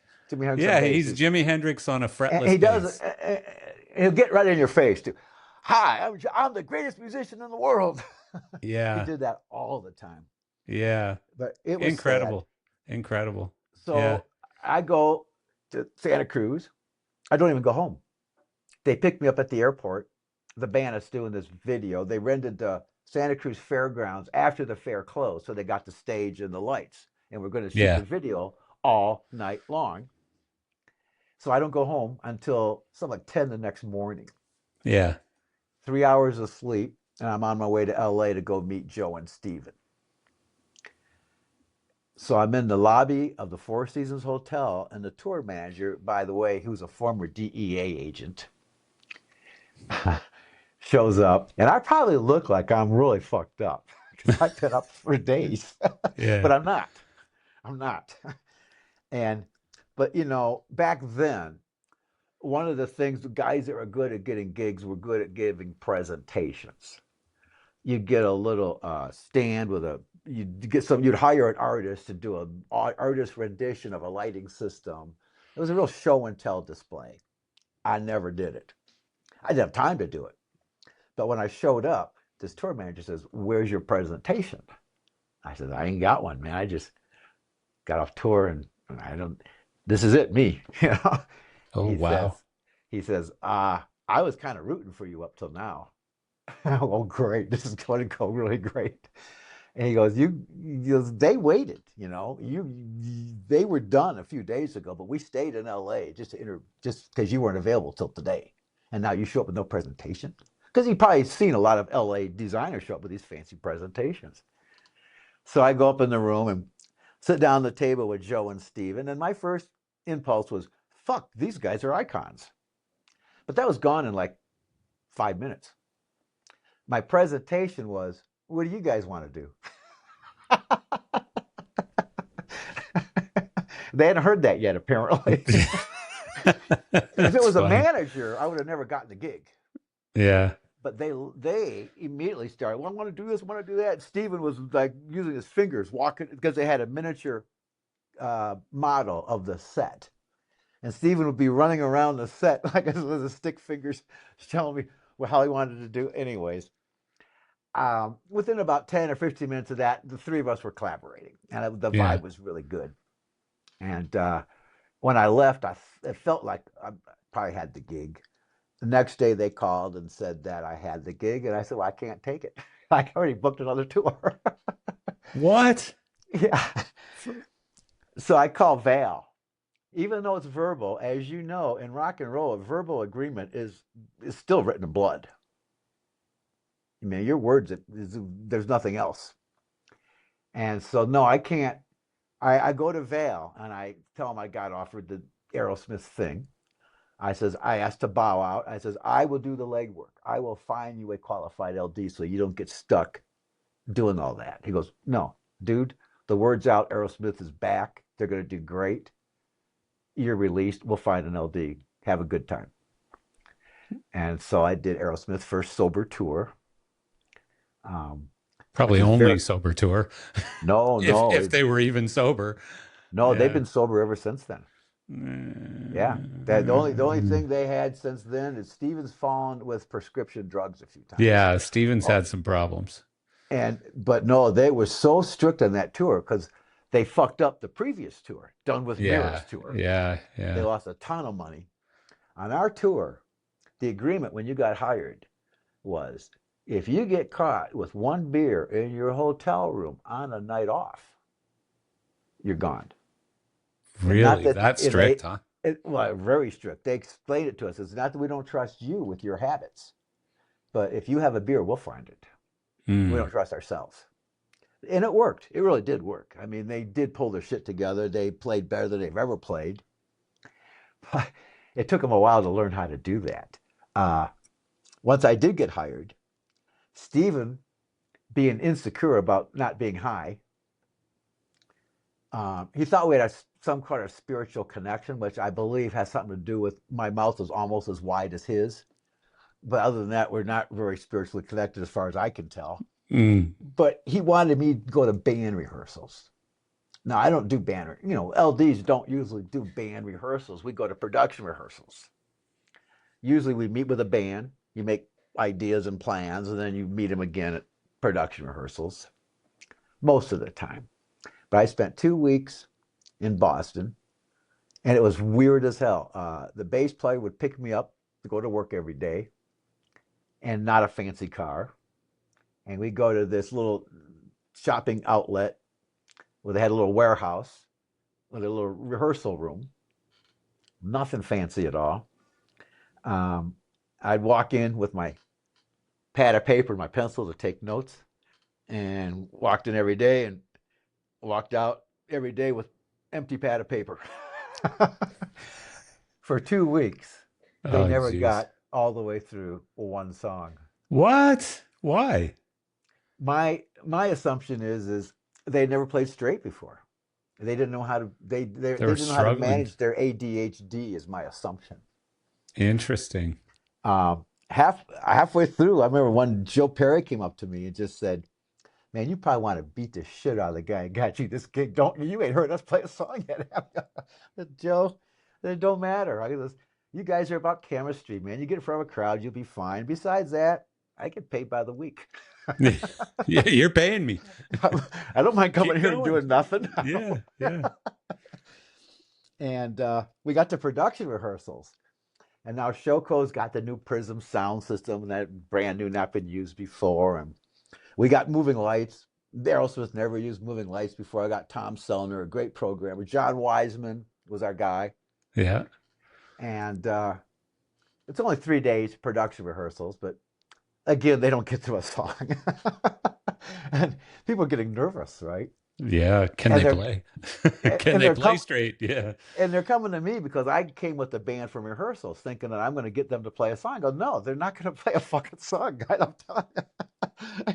I says, but I'll guarantee you, when the fucking crowd shows up, those guys they'll be fine. And in fact, the night before the show, Tim Rosner was our production manager. God bless Tim. We just Yeah. He lost just Tim this passed week. away. You Yeah. know Tim, yeah. Terrible.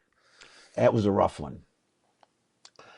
But I managed to piss Tim off, so I'm sure he'll get back to me about that soon.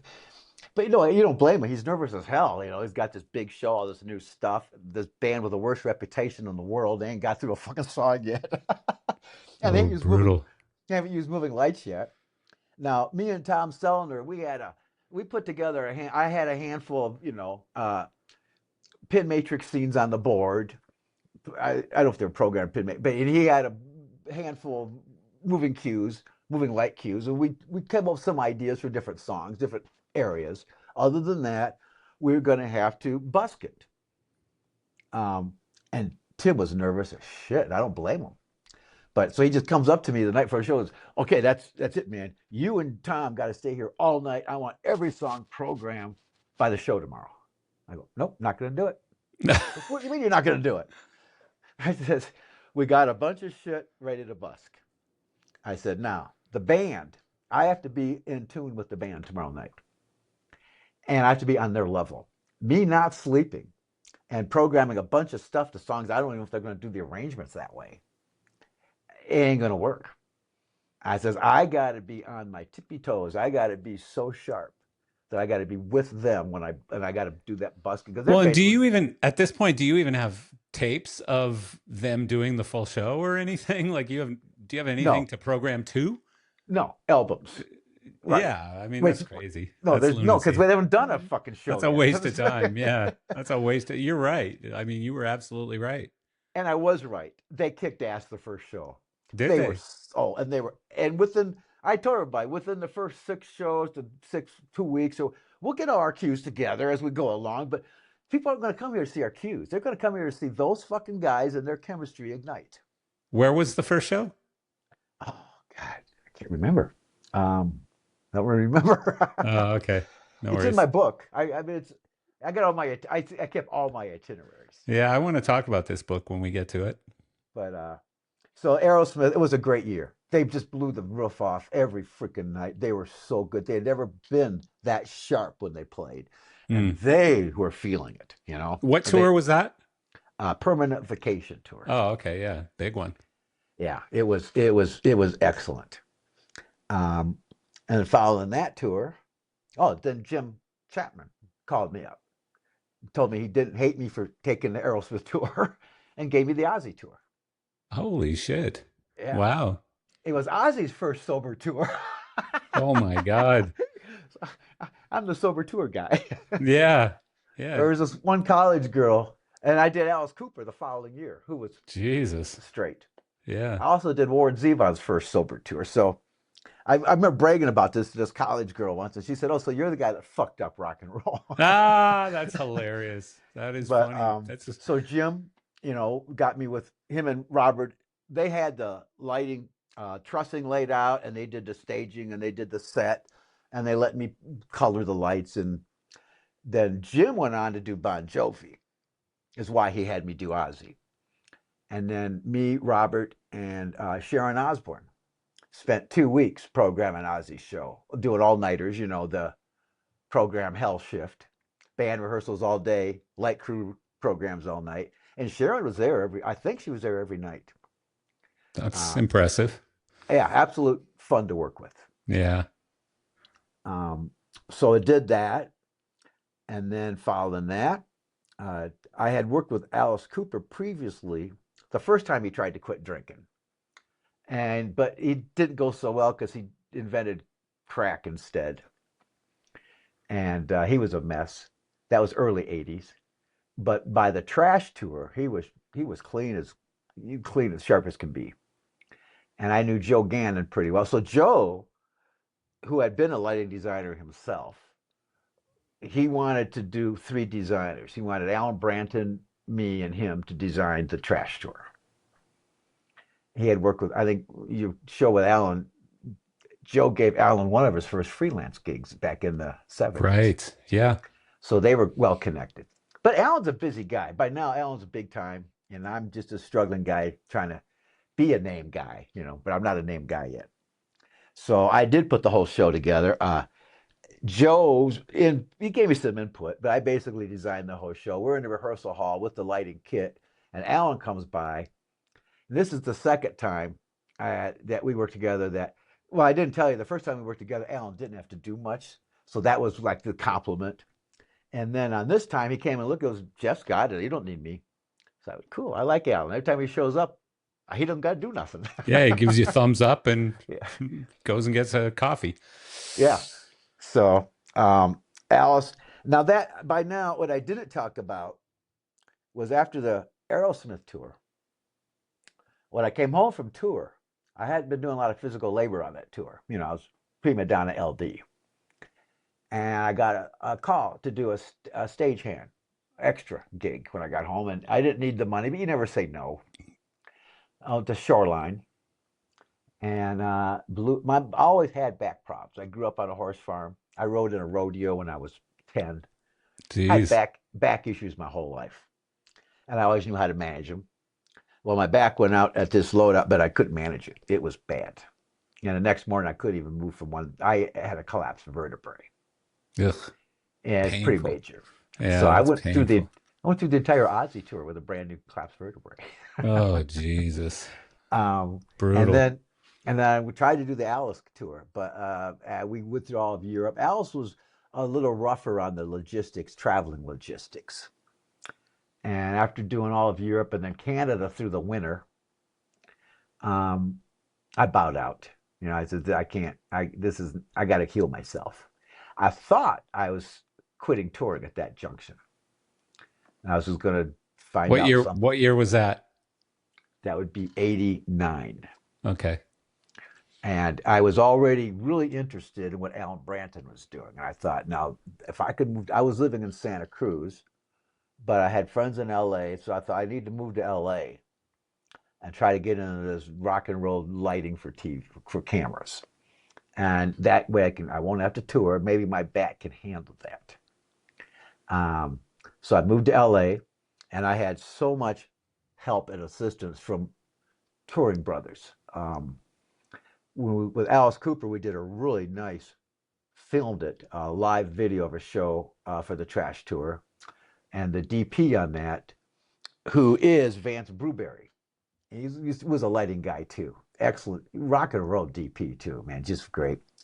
Well, he would take me on lots of jobs in LA to break me into. I'd be his gaffer or whatever he needed. And it was really was doing me as a favor. He knew I was having troubles, and he was helping me break into the TV. Well, Jeremy Railton, I don't know if you know him, Yeah, yeah. great He set just he designer. just passed away too Yeah, recently. he Yeah. did this last year. Um, he gave me his offices to use for free for a documentary I was trying to promote for Wild West shows.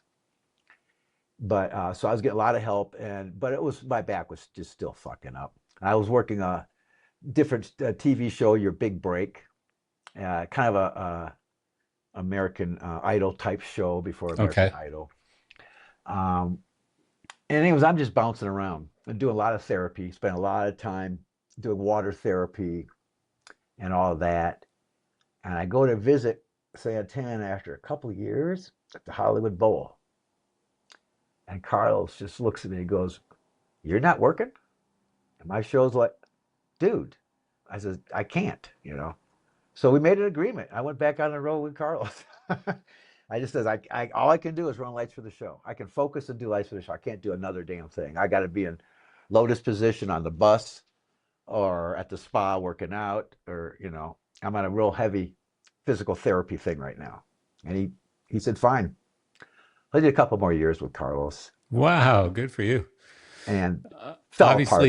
Obviously he liked you, if he He was did. willing to make those exceptions for you. No, we had I thought of a good connection. I love doing the spontaneous lighting. I really do. I Yeah. just thrive on that. And but that finally fell apart. And another Alan Branton show.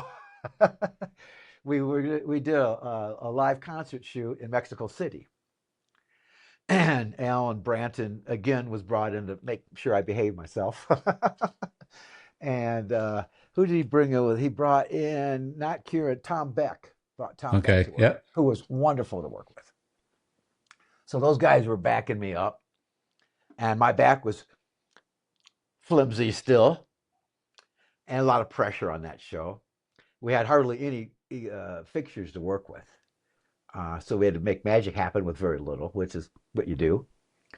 Um, and on this one, though, I knew I was on my way out of the business, and I was really, really working hard to try to get into really to be Alan's competition, right? I wanted to do what he's doing. So actually, I was very direct with him before we started. I said, "Alan, you worked with me twice before, and you didn't have to do much, right?" He goes, "Yeah, right." I said, "As a dude, I know you don't do this, and I don't want half your money, but I'm really having deals with my career right now. And if at the end of this show, if you don't have to, if I can do this shit right, would you give me co-credit on the design of the show? Because when you do live shows, if you're the touring guy, your credit's way down the bottom of the list as touring guy. And Alan's got a lawyer. Alan's smart. Alan's is always like about the third person down on the credit. He knows how business goes. When I was young, I used to scoff it. I don't need credits. I know what I'm. No, no, you need credits. You need credits for business. So I said, but if you got to change stuff, Alan, then no, don't give me co-credit, and it's up to you. He says, "Well, I'll think about it." Um, it turned out I'm the only guy he ever gave co-credit to. He said, Oh, Jesus. Wow. That's but he big. might have he might have done that because out of sympathy, though. I might have got the sympathy card because I totally fell apart in that fucking shoot. Um, Really? yeah, we got through the first show, and we were shooting two shows, 2 nights in a row. And you go in the afternoon usually when you do that to shoot close-ups. Don't tell the audience that we do that because there's no audience there. But you do the Yeah. same show and you get the guys in the camera, get real close to the players. I could not get in the van for the close-up shoot. I could not bend my body in a way that it fit through the door. Jesus. It was that bad, huh? Oh, it's terrible. Alan and Tom covered for me for the close-up shoot, and Carlos, his sister gave me some kind of painkiller, so I got through the show that night, and that was it. I was done. They left me. They went to South America, replaced me overnight, and I stayed in a hotel for about 3 days on ice before I could fly home. Jesus. right. And so that Hopefully was you went home and got it fixed. well, it's been actually the blessing in disguise of my life ever since. I've never had an operation, and I refuse to take painkillers for it. So learning to manage something like that was quite an experience. Um, and I did everything that didn't include knives or drugs. So I did some cosmic shit, energy stuff, plus your normal just physical therapy. I mean, water therapy was really big when you're that fragile. Um, so no, I was home for a while. How did I end up with the Promise? I don't remember how I got that gig, but I ended up directing lights for the Promise Keepers, which was all Christian men, and they would Okay. sell at stadiums. And I took it because it just seemed easy. I didn't have to stay on the road, go out on the weekend, and it's basically white light video. You're fighting against the sun, trying to keep just white light balance on stage, and the meetings go from like 10 in the morning to like 11 at night or some shit. So I did that for a couple years, but it wasn't like full time touring. It was an off and on type thing. So I always had time for physical therapy in between, but I was struggling through the whole time. And then I started doing some corporate work with Stefan. I moved back to Michigan. And that's when Stefan got me to do my very last show, which for a big rock concert was a Grand Funk reunion tour of only 3 shows. But it was ideal. And I figured this out, and then I forgot till I wrote the book. I mean, I wrote the book for me, to tell you the truth, to figure out what the hell I did. It's ideal that I have a video documentation of my last show with Santana, which was really my last full-time touring show. And Santana was my favorite band. So it's kind of cool that I ended on that note. And Yeah. I watched the show. Frankly, the lighting's not as good as I would have liked it to be because we were limited. But I still Yeah. like watching the show because it's like that's an important part of Well, the and the draw. bar's been raised so much higher now on lighting, Oh, for like the technology alone, it's beyond. a different level today. So did you quit touring and quit working basically because you had to or because you wanted to? Because of the back. Yeah. I realized I could not manage the back. I was trying to find ways to manage my back. And Um, you didn't want to get surgery, obviously. Surgery no, probably would have. interesting you say that.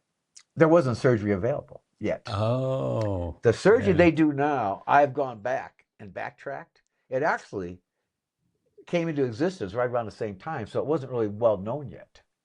And it's basically kind of a thing where they stick a balloon between your vertebrae and pump it up with a bunch of gravel. I'm exaggerating, but something, pump it up with something, Yeah, yeah. They're creating a and, space in between the yeah. and jacking up your Yeah. vertebrae. Yeah.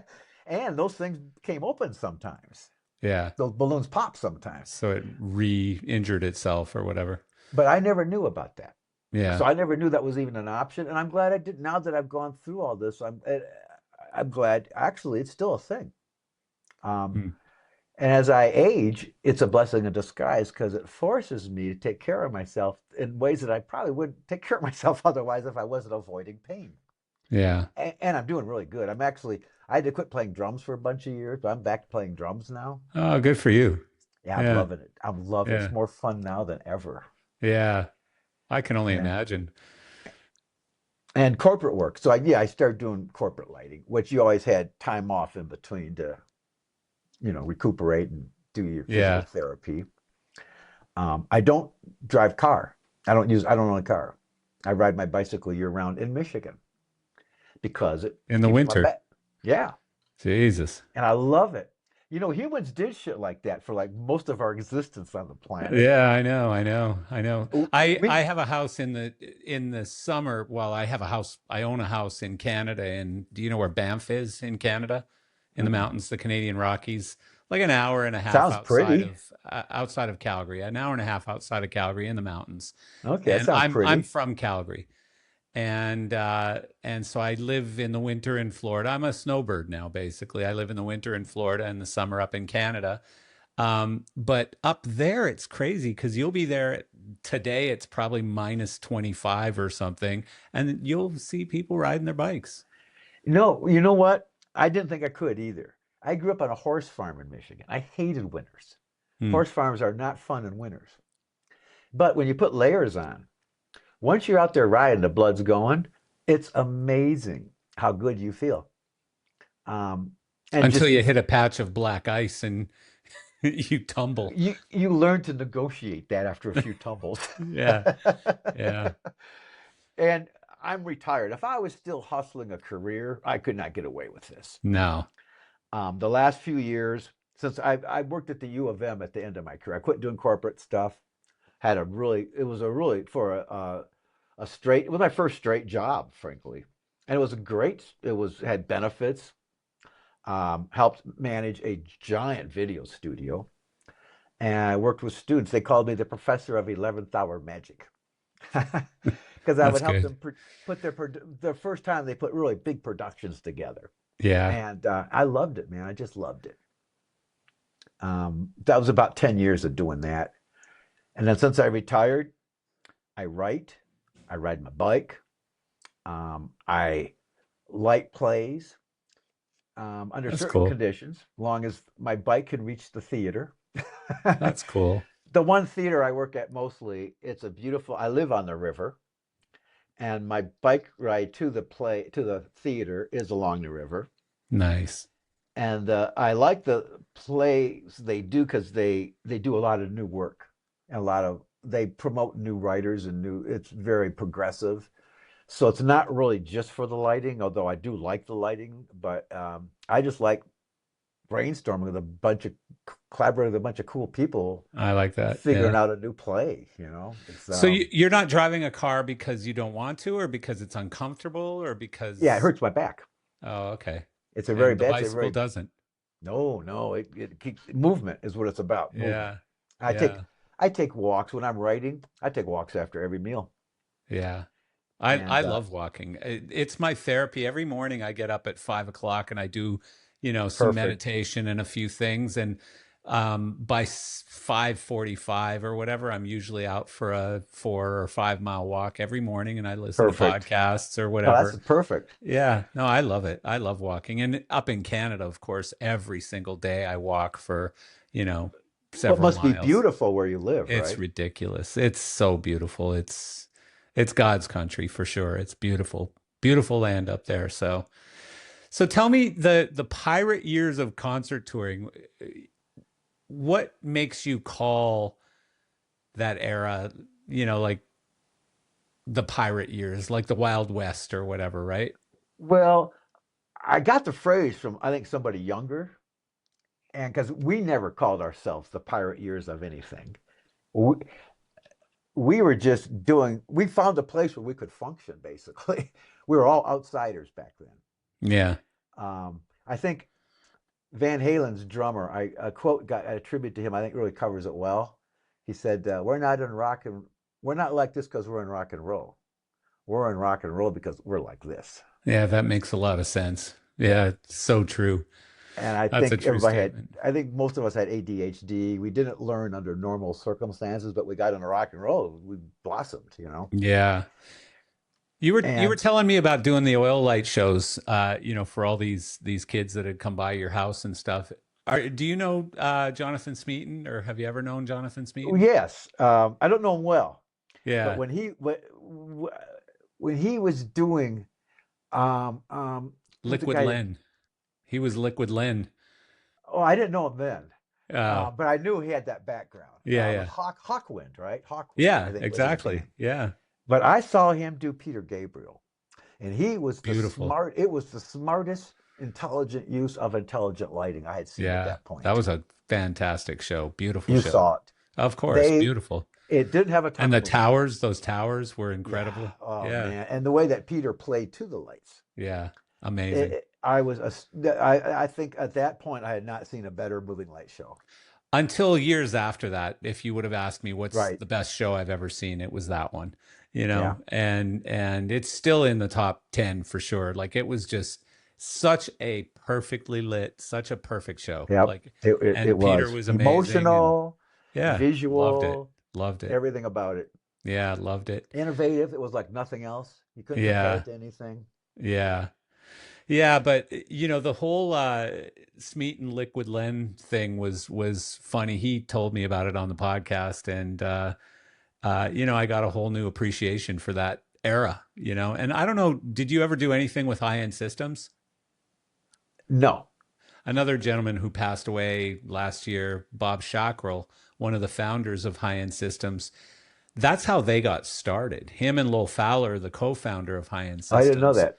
Yeah, they were doing these uh, light shows where they bought some projectors and they were going around to schools or whatever, these different clubs or whatever, and they were doing these liquid light shows, and ended up creating better gear and building a company around it that Well, that's became that's quite what the huge. first that's what got me into it. As Yeah, 14 years old, I'm going to the teenage rock clubs, watching the Yardbirds.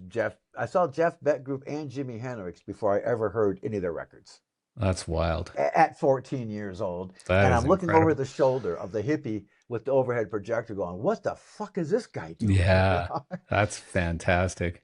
And so the way I mapped out the era in my book, someone else defined it as the pirate years, and it made sense to me because we were basically outsiders like pirates were. But I broke it down into three phases. So I was telling you earlier, the first phase was 65 to 75, 1965 to 1975. The first half of that phase was overhead projectors at the hippie ballrooms, Mm, and there were no bands carried a lighting guy. The second half of that phase is when rock concert lighting started to develop. It's when Stefan Graf went to the Shea Stadium and other. I remember seeing Jethro Tull and Yes around that era, and yeah. going, "Yeah, look at that! It's theatrical. The verse looks like this. The chorus looks like that." That was new then.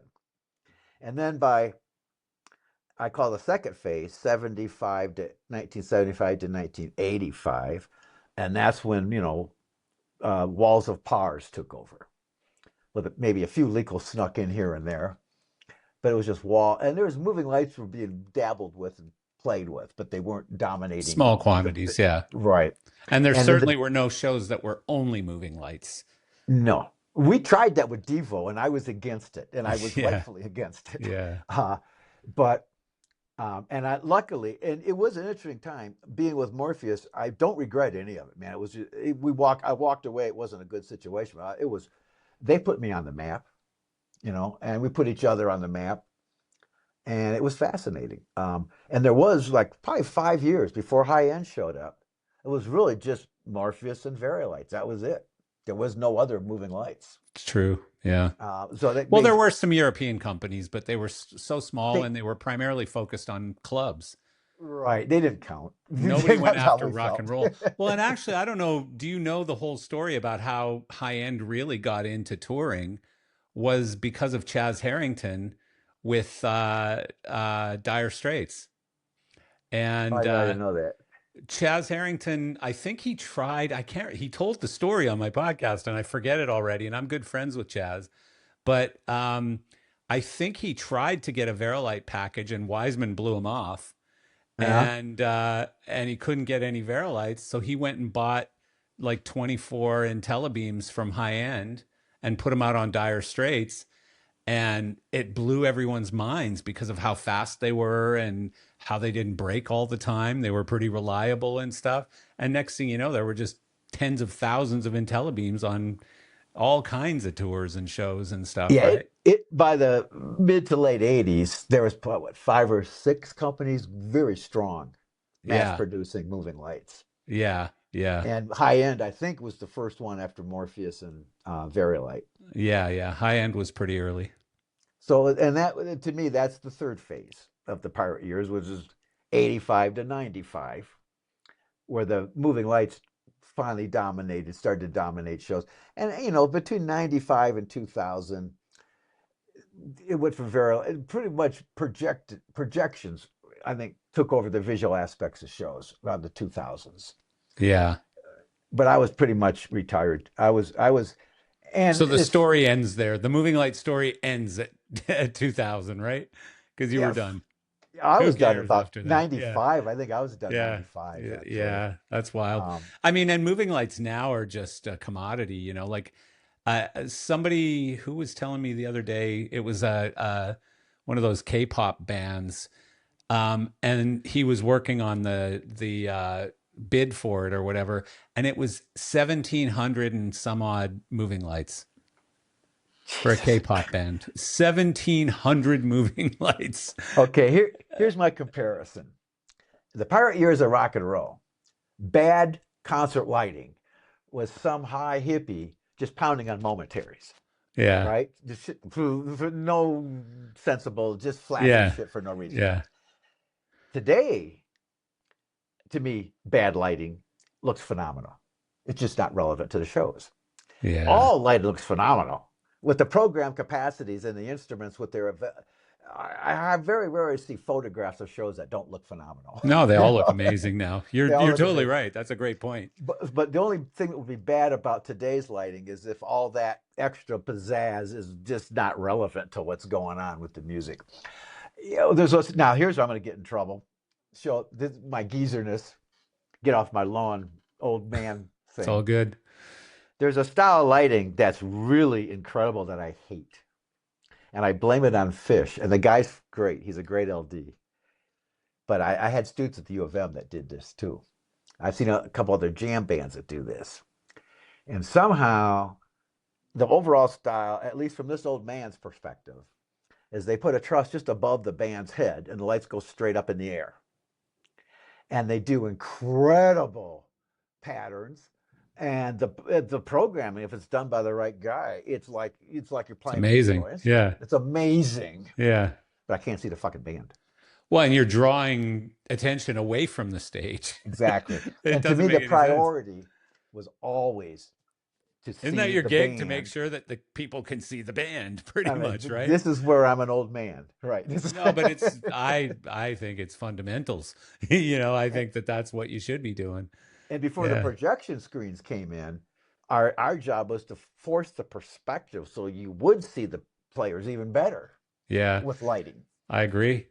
Well, I'll give And you my old man add-on to that okay, is everybody's freaking out about the sphere, how incredible it is, right? The sphere is just so incredible and amazing. And from a technology standpoint, it really is. But I think I one of the bands I never saw and I regret never seeing them and I hate that I never will see them is Led Zeppelin. And you know, I've seen Page and Plant, I've seen Jimmy Page or Plant lots of times, Robert Plant by himself, but I never saw Led Zeppelin. If I suddenly could see Led Zeppelin, would I want to see them in the sphere? No. And the reason is when I I first hear saw you. videos of the original show, the U2 show that went in there at first, and I saw videos of it, I remember for like 5 minutes, the first time I'm watching a video, I couldn't find Bono. Like I can Right. hear him singing. I know he's there somewhere. I couldn't figure out where the stage was because it was just this visual thing that was just so much shit going on. I couldn't find the artist. I couldn't find the singer in this video. And I was like, I would never want to see this, you know, unless I'm on acid and I just want to sit there and look up and go, whoa, No, well, that's what the you Wizard know? of Oz is for. Yeah. I would like to see the Wizard of Oz there. But yeah, I agree with you with bands. Wizard of It's Oz, Pink Floyd, Grateful Dead, Fish, perhaps, but not bands like the Eagles that you want to see, or Led Zeppelin, or you know, bands where you actually want to look at the band and I want to when I see bands, and I as a like you as a player, I always want to see the players. yeah, I mean, I me don't too. care if it's Grateful Dead, it's Fish, I don't care who it is. I Yeah, want to see the person putting out these emotional soul on the stage. yeah. I don't Now want to we sound see like old guys though, because you know, like video should only be used for iMag, right? And I, in some part, I believe that because I'm so sick of all these LED screens doing all this crazy shit behind the band that takes away your attention from the band, right? Yeah. So, like, I love I video for was even iMag, negative but about I was even negative about I make it first. It was really, like, yeah. yeah, like Well, with I stadium thought it shows, took though, you have you to have it. you know, especially stadium shows. Yeah, you have to have it, though. When I first was trying to figure out lighting, and knew I was going to do some stadiums. I went to Bill Graham and I said, "Can you get me the worst seat?" It was Wham had a stadium show coming up, and I Yeah. didn't care about. I said, "Just give me the worst seat in the stadium. I just want to experience a stadium show from the worst seat." And he did, and I figured out right away. You get in the stadiums, you just block it and make it simple as shit.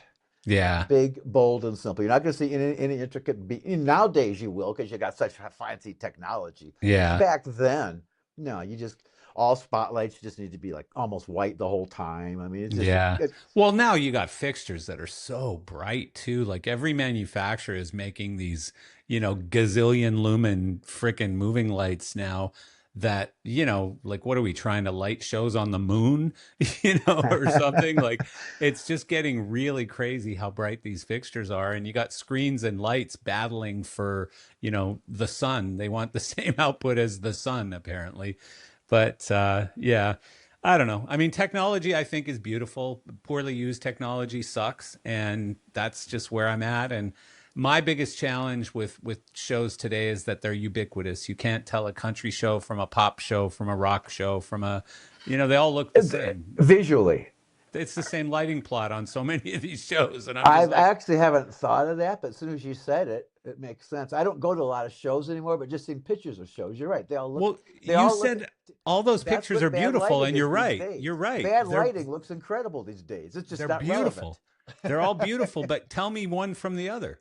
Right. Tell me which one is which. Like if I shuffle those pictures up and go, okay, which band is this? You're gonna go, oh, like No. you can't even tell me what genre it is anymore. So that's one of my challenges. Like I wish there were still more nuances and stuff as opposed to just 1,000 billion watts of lights in your face. And I don't know. I'm old. Well, I saw your show with Mark Brickman, Yeah. and I just liked his priorities when he went back out on the road to be a hands-on light operator. It's one of my favorite Um, shows ever. That show that he did. and I didn't see the Amazing. show. I saw some videos though. Oh, And to so good. me, when you squeeze out with Santana of all, no, not all bands, but like with Santana, to me, I couldn't do Santana without my hands on Yeah. to capture the nuances of the more sensitive aspects of their music. Like when they did some mellow music, it's not just flat blue the whole song. Different levels of blue happen. There's all Yeah. that subtlety, and it's not the same every night, So you kind of need a human touch to make Well, that and happen. Brickman used the word emotional too. Like Yeah, he said it made for a very emotional feeling show. right. And it really was. Like when you sat there and watched it, You felt it, huh? it didn't distract you. It didn't underlight. It didn't underperform or anything. It just really created emotion. And I thought it was just a fantastic, beautiful show. I'd see it 100 more times if I could. Wow. Just a fantastic show. So tell me your book. So a few lighting concert people are starting to do some books, and like some are making them tell all books, some are making them story books, some are making them somewhere in between where they refuse to tell all because they don't want to offend anyone, but they want to make sure to get all of those sort of really positive vibes out and stuff. So why why write a book? Is it for you or is it for the audience? What's the book about? Like, when can we get it? How can we get it? All that stuff. Well, thank you. Because I've been at it a few years. A book, first off, is because I am a writer. I've done a lot of screenplays. I've done plays. Oh, that's I've never interesting. done a book. I've never done a book before, but I've been blogging um, for years, and I've thought in my mind I could just do a bunch of blogs and put them together and have a book someday. um, but then I lost the computer when I left the University of Michigan. I had all my stuff on their drives, which you're not supposed to do, but I did. And sure Yeah. enough, the one drive I owned crapped out the week I left. Ah, Jesus. And by the time I could afford to go buy my own computer and try to fix that drive, I lost all my Word documents. Ay, They ay, they were ay. they were able to Yeah. retrieve everything Now, else. Jeff, I don't want to alarm you, but there's this thing called the cloud. Yeah. Oh, that wasn't there then. Yeah, that's You true. know, I love the cloud. I love the Yeah. cloud Yeah. because that was devastating. But Yeah. I still thought, oh, I've got to write a book. And I was blogging and thinking. And then when COVID hit, I thought, that's too much damn work. I'm a writer. I know how much work that is. Oh, I see these guys who are smarter than me doing podcasts. When COVID hit, I wasn't really paying attention to the podcast world up until then. And Yeah. so all of a sudden I jumped into it. I studied it and saw guys like you. I said, well, I've also acted. I've done Shakespeare plays. I've done 4 Shakespeare Jeez, plays. really? So I figured with my if I got my acting together and my writing and my I could do the I don't have to write a goddamn book. I'd do a podcast and tell my whole story on the podcast. I'll get out of all that work. Yeah. So I spent time studying it and looking at all different ways to monetize it. I wrote out a series. I was going to do 10 shows before I released any of them was my plan. I did a couple of stumble throughs, put the camera up and then I realized, you fucking idiot, you're a writer. You can't get out of this. And the podcast doesn't make sense unless you do the freaking book first, idiot. Yeah, that's kind of true. Like if you're and telling your own story, if you're and telling it your own took me a story, you lot kind of have to longer. have the book first. I've done a million rewrites. Mm. It's not so the story of my book though. The I guess the narrative is I was one of these people that I come from a rodeo horse show family.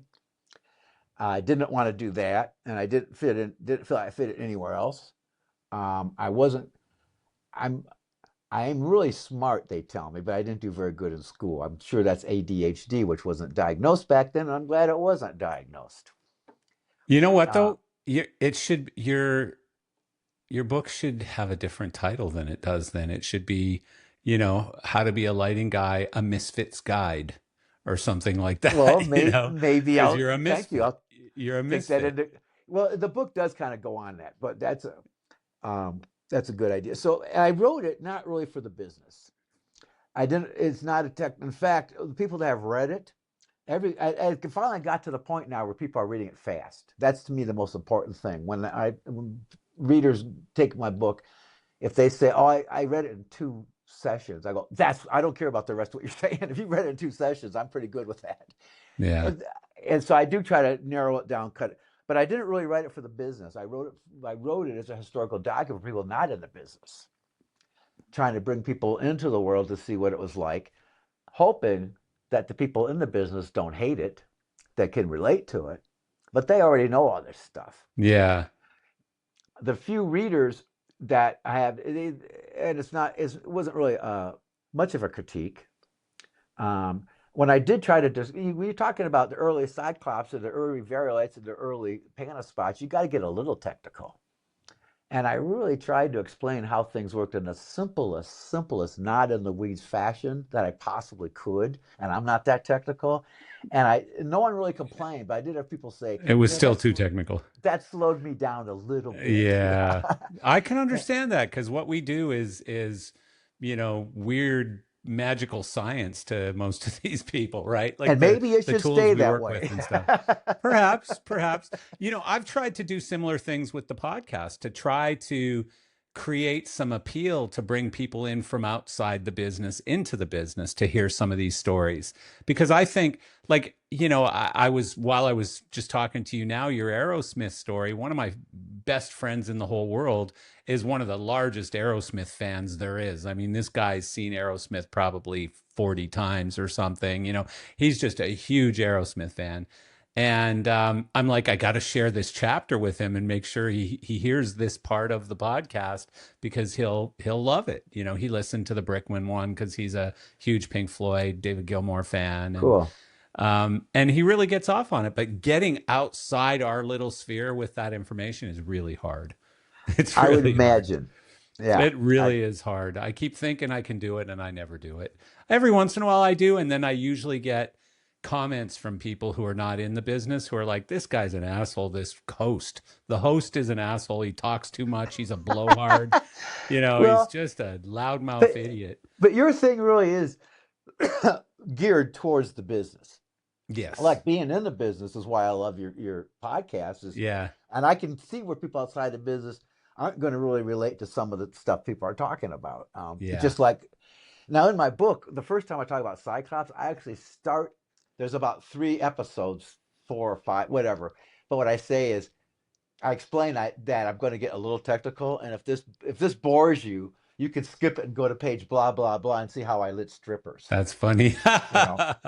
That's hilarious. So I'm still fighting with, and I would like to take some more out. It's just under 400 pages now, and I like to have less pages. So I've Yeah. considered taking that out. Um, but it is, yeah, it's to give people from the outside a view of what we were doing, and Now, also people who are touring now who weren't in the yeah, pirate years, because it's so much different now. My friend, I hear all these stories that it's so much different. It's a established business now. You can yeah, learn how to it's do it. You can go to corporate. school. You can go to Yeah. school for You can have it. insurance, you can have all these things, People actually care about your well-being, Well, now What? that's a big thing, isn't it? It I is. see It that really where is. people deal with the psychology. Now, I'm not bragging about being as fucked up as we were, but during my era, I don't remember anyone complaining about that. We It's were like, weird, isn't we it? finally found a place where our weird psychology works. Well, I say we, I never toured, but the people of this generation who Mm. toured have every reason to have mental health problems and stuff. Yet these were the people who didn't. You know what I mean? You were the people who didn't have mental health problems. Now everyone who's out on tour is like they have psychologists that go on tours with Honestly, many of I think these it's about acts. expectations. I really do. We Yeah, didn't have expectations at all. We had no no. expectations. We Well, went we out. also grew up in a way where nobody gave a shit about your feelings. Fuck That's true. fuck your feelings. Get out there and clean the yard or I'm going to kick your ass, It son. was a you know. military, yeah, it was a Yeah, I mean, nobody militarized gave a shit approach. about your feelings. So you didn't go around going, "Oh, you need to worry about my feelings." And I'm not making fun of people nowadays. I'm just saying that's how it's so different today. And, better, worse, I don't know. Like I'm the same person that I was, Well, but now that it's so established, it probably is right to be that way, I think because so. it's It has it's to not be. a bunch of misfits. Yeah. It's normal people of normal lives, and they have normal psychological freaking traits. Well, and one of the Um, things I discovered during COVID is that there really were some people that were hurting in our industry. And, I created this weekly Zoom thing that I was doing. And, some weeks it was 100 people, some weeks it was 40 people, whatever. But we just sat and talked for a couple hours with a drink. Usually it was a happy hour. And it was every Wednesday at 5 o'clock, and people just dropped in. And some people really needed it. Like some people were really, really struggling and really Now, had if some. I was touring and COVID hit, I have no idea how I would have handled it, Yeah, there were a because lot of we people. we didn't know that we didn't have any backup. I mean, No, there was no no. security. Well, and Um, nobody, you were a bunch of gypsies. Nobody's had savings. Nobody had, no, like you said, no backup. A lot of people didn't have an apartment to go to back home because they just lived on the road. I You actually know, spent 1 year like that. I did spend 1 year like that. Yeah, I mean it's a wacky world, You're a traveling circus in a sense, right? But at the same time, like now it's a real business. Now it's a real opportunity. It's a real career. People are Hmm. entering this industry now, making 75, 80, 100 grand a year quite easily, Yeah. and seeing the world and being treated pretty well. So it's a good thing. Um, but so when does your book come out? Did you say a few years still? Well, no, I hope tomorrow, but Oh, I'm at the point now where this last draft I think is good enough to look for an agent. I think I want to go traditional route, which is yeah. hard, but I'm not sure because the book Yeah, mark every most you people do said, self-publish now, and push it well, out on everyone Amazon does. or You were something. saying there's a lot of these old road people writing books. Fuck that, everybody's writing a book. Yeah, Everybody's writing yeah, a book for self-publishing. yeah, Um, so I right now, I did, after working on it for a few years, I set it down. I had a surgery in October. I call it surgery season. I had a couple of surgeries last year too, so yeah, I've had some interruptions, and I did some really cool playing and studio stuff though. yeah, And then I got into editing that and video, and it's a rabbit hole. Fuck, I get yeah. back to my book. I get it. I But get I it. have been putting a presentation together. So I got the opening letter, and I'm just now at the point where I've been studying and learning how to approach agents. Yeah. Um, I, so I have On a the surgery coming up next week. So depending on how I bounce back from that, my next goal is to just start approaching agents. yeah. And if then I don't know, we'll just see how it If goes. if you want to knock down the number of pages, I'm wondering, like, have you used AI at all yet? It's funny you said that. Stefan, I just had a jam. Stefan plays guitar too. We played music Yeah. together. Oh, that's cool. And he mentioned that just to me a few days ago. I told him to fuck off. Yeah. Well, you can tell me the same. But see, like No, that, no, that's but what you I made me would do though. curious. I am curious. I would take that That whole would I be would said. take the book in a PDF. I'd pop it into AI and say, "Look, I need you to edit this down to 326 pages, and I want you not to cut out anything about this or this or this, and make sure you keep in these kinds of details, but you can eliminate, useless words or when I get a little bit too windy or whatever." And keep it interesting, keep it very focused on this and that, and and show me red label or red line the parts that you're cutting out so I can see old versus new. It'll do exactly what you tell it to do, and it'll do I it know. within a couple of minutes. It's insane. It's really insane. I'm curious. I might take a chapter and just do it out of curiosity. I Yeah. feel, and maybe I'm being stubborn about this. I think AI is really good for a lot of things. I think we have to be very careful to limit our usage of AI. I think, like for medicine, fucking great. Yeah. I think for creative stuff, I think humans should do creative stuff. I Well, just, Wiseman had an robotic surgery, oh, and so he actually, he so said, he said, if I had the choice, I'd have robots do surgery all the time. my last surgery was robotic. Yeah. They put four robot arms in to pull a cyst out of my kidneys. One of the robots got drunk, hit a vein. Ooh, Yeah, so they had to slip me open and clean all that up. I got a big old ooh. thing down the middle. Yeah. They should have just put a zipper in it because they're going to open it up next week again anyway. Yeah. But no, the robot surgeries are brilliant, and also they put the super glue. They don't stitch you up anymore. They put the super glue stuff on, Oh, and just wow. it slowly falls off over Yeah, time. it heals a lot quicker too, I would think. Yeah. My recovery from last fall was, I would expect it to be far worse, Hmm. frankly. Well, that's good. So yeah, for the book, all I can say is I just hope. I think I have to do one more draft after I get done with next week's surgery before, and maybe I'll try the AI thing. But I hate to use AI. I seen AI do songs. I've seen AI do poetry, and I just hate AI doing that kind of stuff. Yeah, but here's the thing. I'll give you the pitch because I use AI a lot, a lot, a lot, a So lot. you know a lot more than I do Many, many hours every day I use AI. for And practical things, though, right? all kinds of things, things Okay. that you would never in a million years imagine, and things that you go, yeah, that makes sense.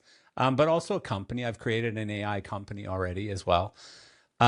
But I'll tell you, I think that I don't want to see AI replace humans. I want to see AI augment humans. I want humans to be better because of AI.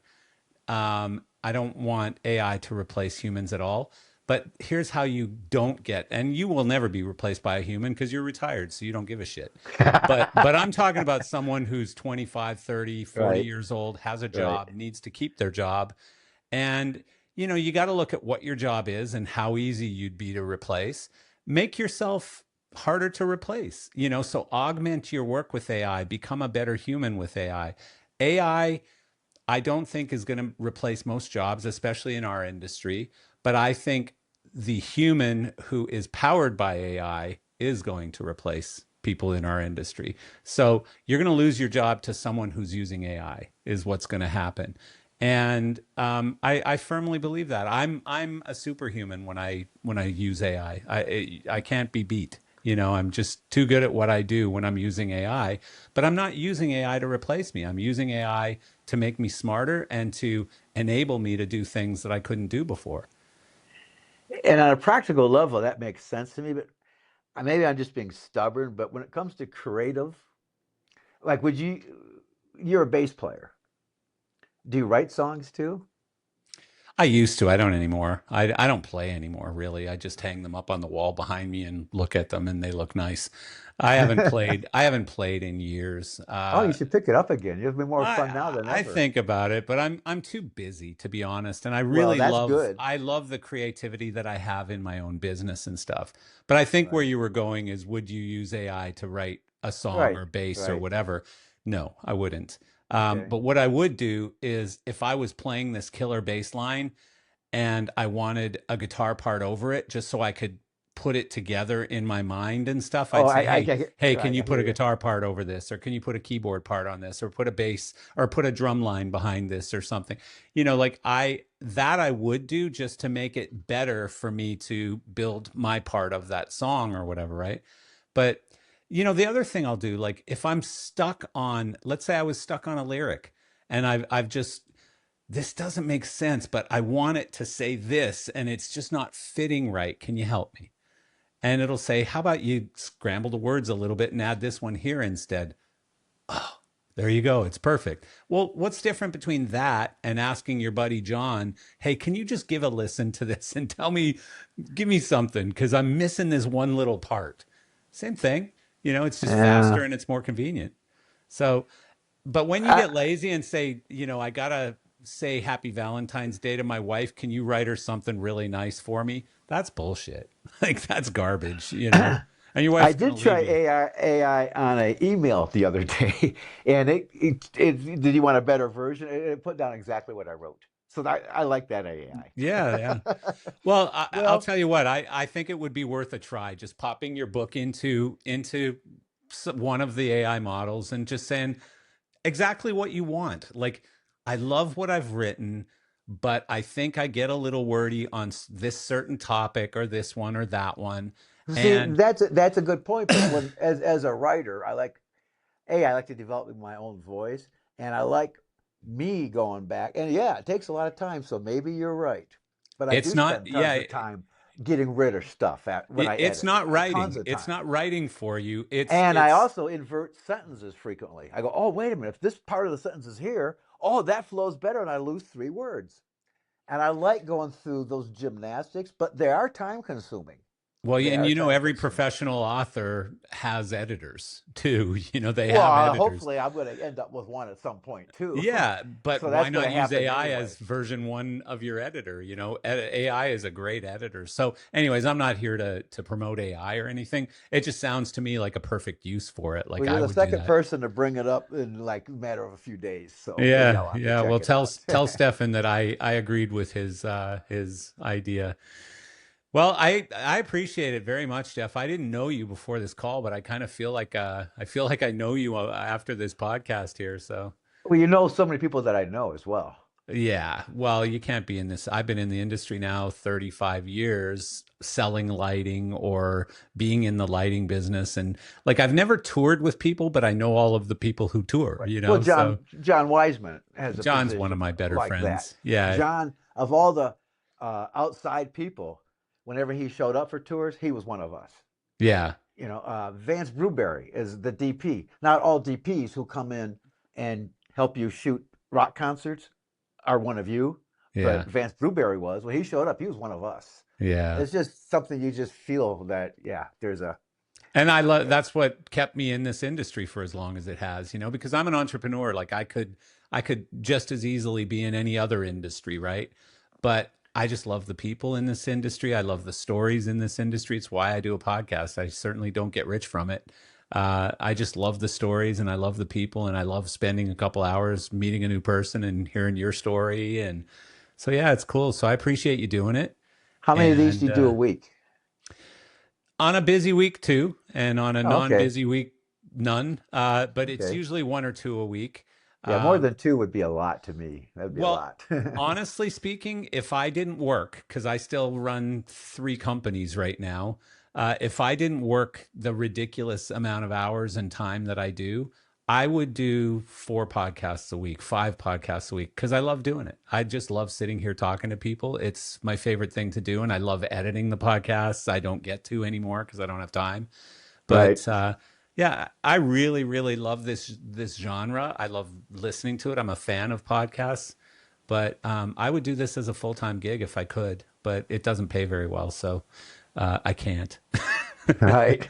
Well, I'm But glad you do it. Like I say, it's thank you. for someone who dropped out early, it's really nice to catch up and see what my friends are all up to. Yeah. Yeah. Well, we're going to keep that going. We've got a really good lineup of people coming up over the next few weeks. Coming out tomorrow, I think, is Paul Dexter talking about the new Triumph tour that he's doing that starts in a couple months. So I don't know if you know Paul, He's but he's a doing great Triumph. guy. I know who he is. I don't never Yeah. met him, but I know who he is. Yeah. Yeah. Yeah. He's doing Triumph, Triumph Cool. Reloaded, a rock and roll machine reloaded. So, so yeah, he's got I all kinds of weird stuff going on with I that one. I totally respect all the old road pirates who are Yeah. still touring. Yeah. As I say in the book, who started out in the 70s are still touring in their 70s. To me, as much as I loved it and as much as it's probably saved my life, I'm really glad I'm not doing it right now. Yeah. Yeah. Well, stay healthy. Good luck with your surgery that you got coming up next week. And like I said, I appreciate you doing this. Sarah will stay in touch with you on when it's coming out and all that stuff. Send you the links and stuff. Okay. All right. Well, All right, thank my you. friend. Thank Thank you. It was you. fun. Thanks. GearSource was founded in 2002 with an ambitious mission to support live event businesses buy and sell gear globally. Since that time, the company has transacted in more than 100 countries, selling $250 million in sound, lighting, staging, and video gear. GearSource continues to evolve the platform for global growth, enabling localized currencies, fraud identification, protecting buyers and sellers, plus global logistics support through Gear Moves. The company is developing new features, including Gear Sync, allowing you to manage up to 400 listings at once, and Need Zone, an automated shopping assistant for hard-to-find items. Take full control over your gear with a visit to gearsource.com today.